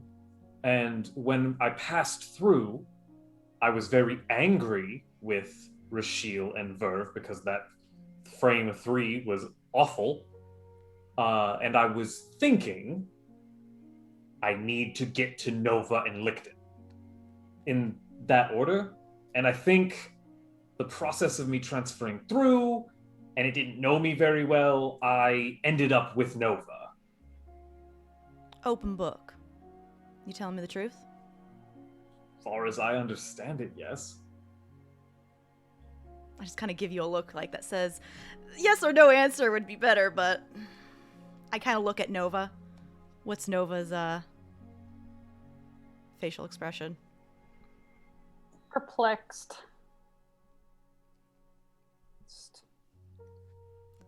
It seems strange that a place that has access to all the information would stumble in such a way, but from what I've seen, you keep your secrets very close. Perhaps even the data sphere cannot find them. Or I've been out of the data sphere a few times and been very careful to remove certain things. And as said, it had the advantage of encountering you all once or twice before. Perhaps when it took over Verve, it was able to access the data of the memories of your previous homes based on discussions. Well, perhaps. Look, I don't pretend to understand this grand, ridiculous, whatever the fuck you all pissed off. Good question. Anyway, you helped off it. You said you need a hand? If you wouldn't mind. I won't speak for anyone else, but I'll give you a hand. Thank you. I That's mean, why. I owe Doesn't you for involve- that cloak. It doesn't involve fighting anything, does it? As far as I know, I'm just here for some plans. Okay. I'm gonna be sitting out any battles. Fair. Very fair. Yeah. Rashiel looks like shit, by the way. Yeah. Oof. How many points does everyone have left in their soul core pool? 23 out of 46. 21. I didn't get hit a lot and intentionally didn't spend a lot. So How much, Nova? 8. 17 out of 44. I have 36 points. Okay. And I'm still at 26. Okay. You aren't doing as bad as I thought you were. I'm at 37% health. And That's then an Nova. F. Then there's Nova. No, Nova's doing pretty bad. No. I Nova's- was 1 hit away. I was like, please kill this thing. The double asset to speed defense really saved my ass. Yeah. Get it? yeah. That in them 20s, the fuck? That helped me kill it. That didn't keep me alive. You right. So, why don't you quickly tell me what's going on? Who is leaving immediately, and who is sticking around to help out with any potential Numenera opponents? Oh, if it's specifically a Numenera thing, I'm not going to be much help, but I also don't want to be alone. So, All right, then is everyone sticking around to help out with plans? Also, I kind of want to look around. I want to look for shit. For things that may be useful, because I realized I'm down a cipher. I'm down. I'm gonna say that in this space, and in other spaces, you might have been able to find data sphere ciphers. In this space, there's not really anything. Come on, you keep pull the rug out from under me today. You know what? Fine. I've got like a million things. I could go for like 4 ciphers. It's fine. Pick a letter. J. J. Okay. Let's see what we got here. Give Because data something sphere ciphers are different. Give her something cool. Let's see if It can be anything. bullshit. It's fine. Let's see if anything in here starts with the letter J. I nagged my way into this, so. Pick another letter that isn't J. Well, shit. X. X. You think I'm gonna find something with X? No, you're just being a shit. I was hoping it would be super cool. Come on. Okay, fine. S. S. Okay, there's plenty of S stuff. This is Okay. gotta be The most common consonant. yeah, Better yeah. be. Yeah, okay, let's see. It's gonna be like slimy, silly putty. Right, yeah. Syrup. Just Good. syrup. Just syrup. Not S. even good syrup. S for shitty stuff. Oh my god, that's so something you would do. Pick a letter S, you get a pile of shit. Right.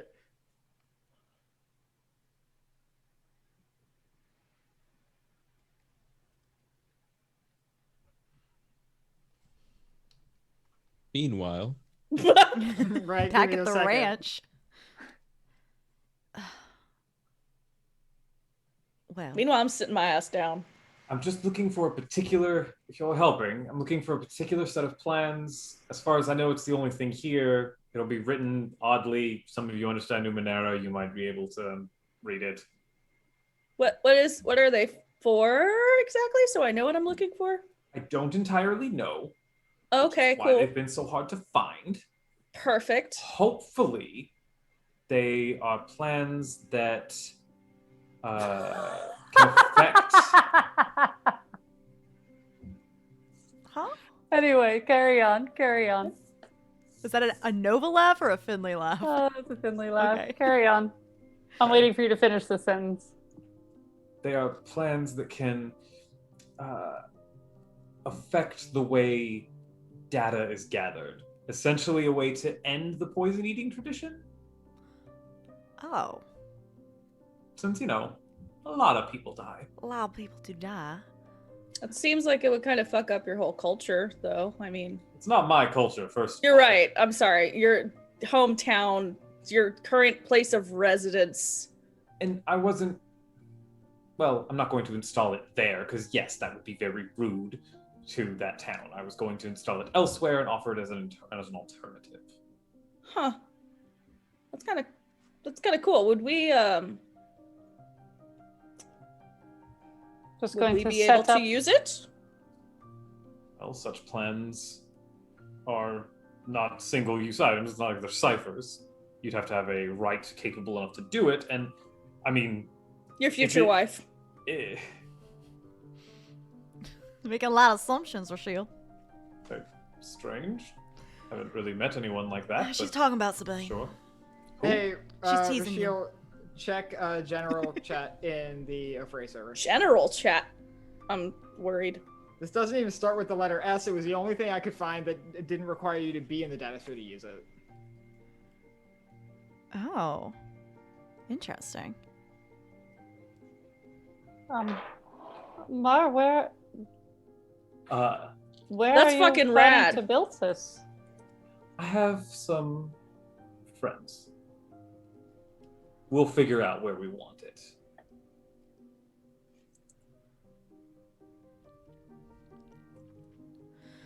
Well, let's get you those plans and get the hell Alright. out of here. Be great. interact with the clothing. So, I'll say that because of the amount of people you have here who specialize in Numenera and all that stuff, getting the plans for creating sort of a sort of data sphere installation is sort of a foregone conclusion. I will ask though, Mar, how would you like one experience point for all it's worth right now that might necessarily change the ending of Mar's story? Sure. All right.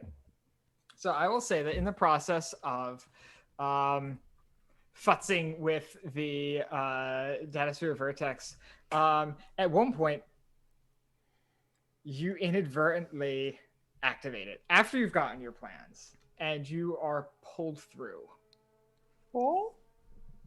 And everyone else is like, well, you've already established it. Yeah, we've got the plans. We're good. We're ready to set out. And like, as soon as you've established that, you're just like, oh, fuck. Zoop, and you're out.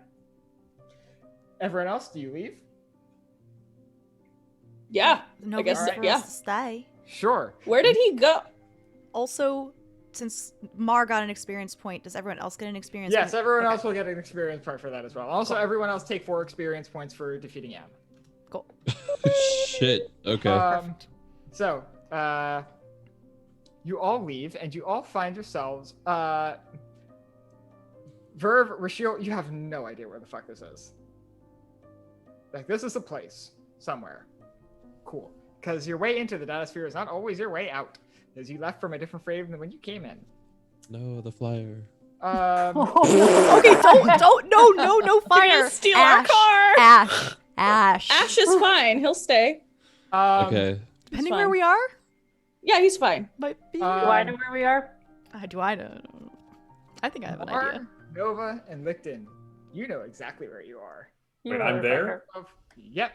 'Cause Okay. you all landed in the same place, and you look around and you find yourself in this small cave behind which is a large Numenera installation, which Nova and Mar and Licton, you would know, it sort of erupts out of this pile of rocks and stands high up into the sky. You can see outside of this little cave you're sitting in and see this large, colorful caravan of various travelers and sort of people who live out in the beyond.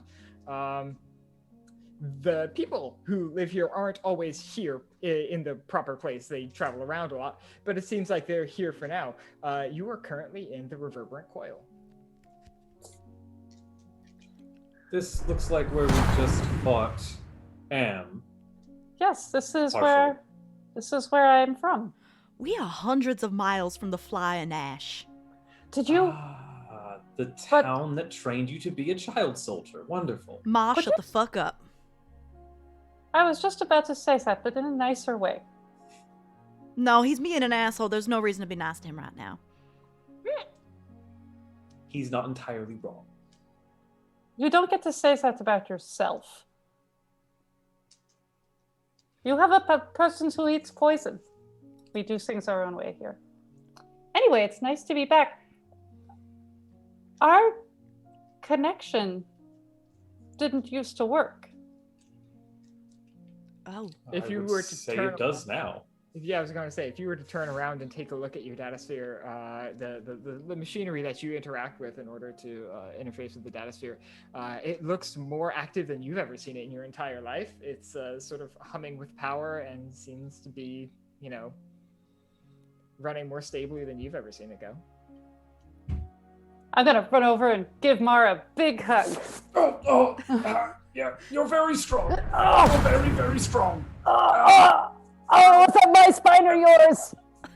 Mine, definitely mine. I don't have the armor anymore. You fixed it. What? You fixed it. Fixed what? You fixed our vertex, our connection. I don't know that I did anything. No, you were the pilgrim. What are you That's talking the plans. about? The plans that you were looking for. You didn't know what they were. I didn't know what they were either. But I knew that I would find them somehow. Oh, thank you. Congratulations! Ow. I turn to Rashiel and Verve. While Nova maybe goes and continues to say thank you to Ma, I can take you two to a couple people who can help with. And I motion to all probably maybe not physical injuries, but how fucked up we look in like a mental capacity. Oh no, here's the thing.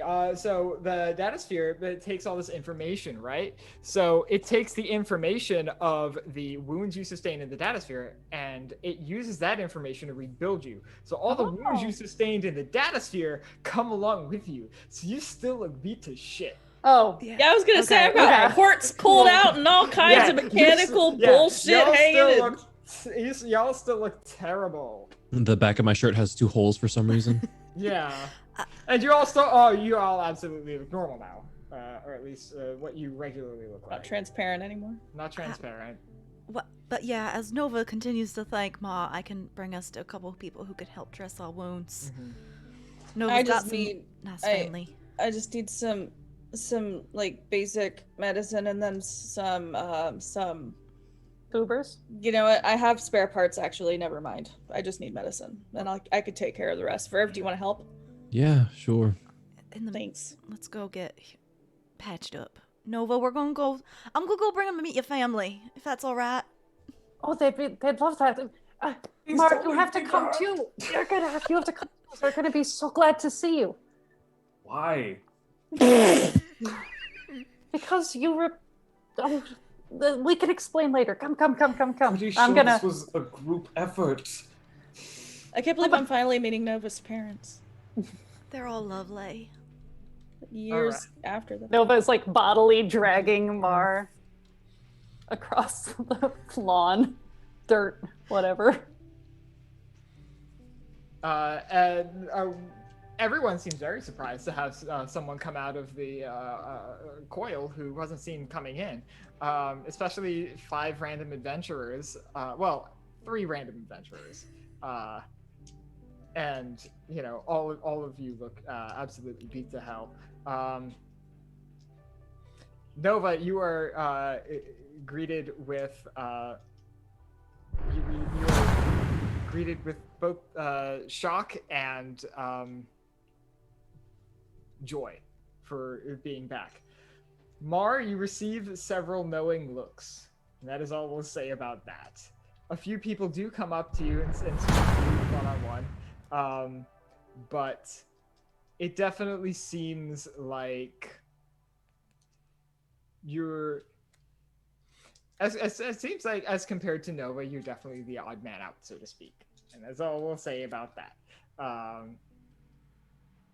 And yeah, for at least now, you find yourself safe, warm, happy, well-fed at some point among Nova's people, the Reverberant Coil, in the shadow of this installation, which you have, just intentionally or not, completely fixed. And I think that is where we will end our session for tonight. Thanks for sticking around for a long one, everybody. Woohoo! Tubers. Is that like the only thing that they serve there? No, that's just like different tuber dishes. It's a specialty. There's probably you all know that sweet potatoes aren't actually potatoes, and they aren't tubers either. Yes, I did. Our local druid, of course, would know. I had intentionally forgotten that. Thanks. You're welcome. We also have mushrooms. Ooh. Anyway, we're going to quickly run around and say our goodbyes because it's late. About an hour later when we typically intend to end. Oops. So yeah, I'll go first to keep us moving. Hello, everybody. My name is Alex. You can find me on Twitter at AxolotlCure. On Saturday nights, I do this for, I believe, 3 more weeks. At which point, I believe Numenera Remnant will come to an end. Currently, this is my only project at the moment, but I expect I will be having something set up very soon. But yeah, that's me. Favorite part of the session? Oh dear, I had a lot of favorite parts of the session, but I think one of the ones that stood out was Mar and Rashiel bickering in the hate room. That was great. I'll go next. Hello, my name is Kappa. You might also know me as Christian. You can find me on Twitter at @TheKappaChris, where I nerd out about metaphysical fights and fixing things, I guess. You can find me here, this channel, Saturday nights for Numenera Remnant. You can find me on Kevin Kudo's channel on Twitch, where we for Revenge of the Crit, a D&D 5e game skinned for the Star Wars universe, set in between set during the Clone Wars.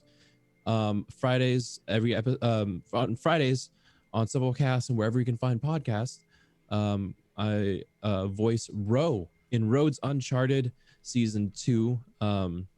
Again, new episodes post every single Friday. We just finished.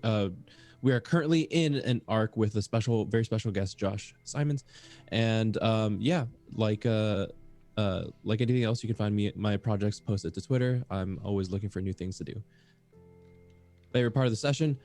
Learning what the artificial malevolence, the yellow is, and kind of what it was, because that was a huge mystery back in season 1, and really glad to have closure on that. Hi, I'm Goat. I had the pleasure of guesting as Mar for a couple of weeks. I will probably Irish goodbye in the middle of the night, and no one will ever see Mar again. Uh,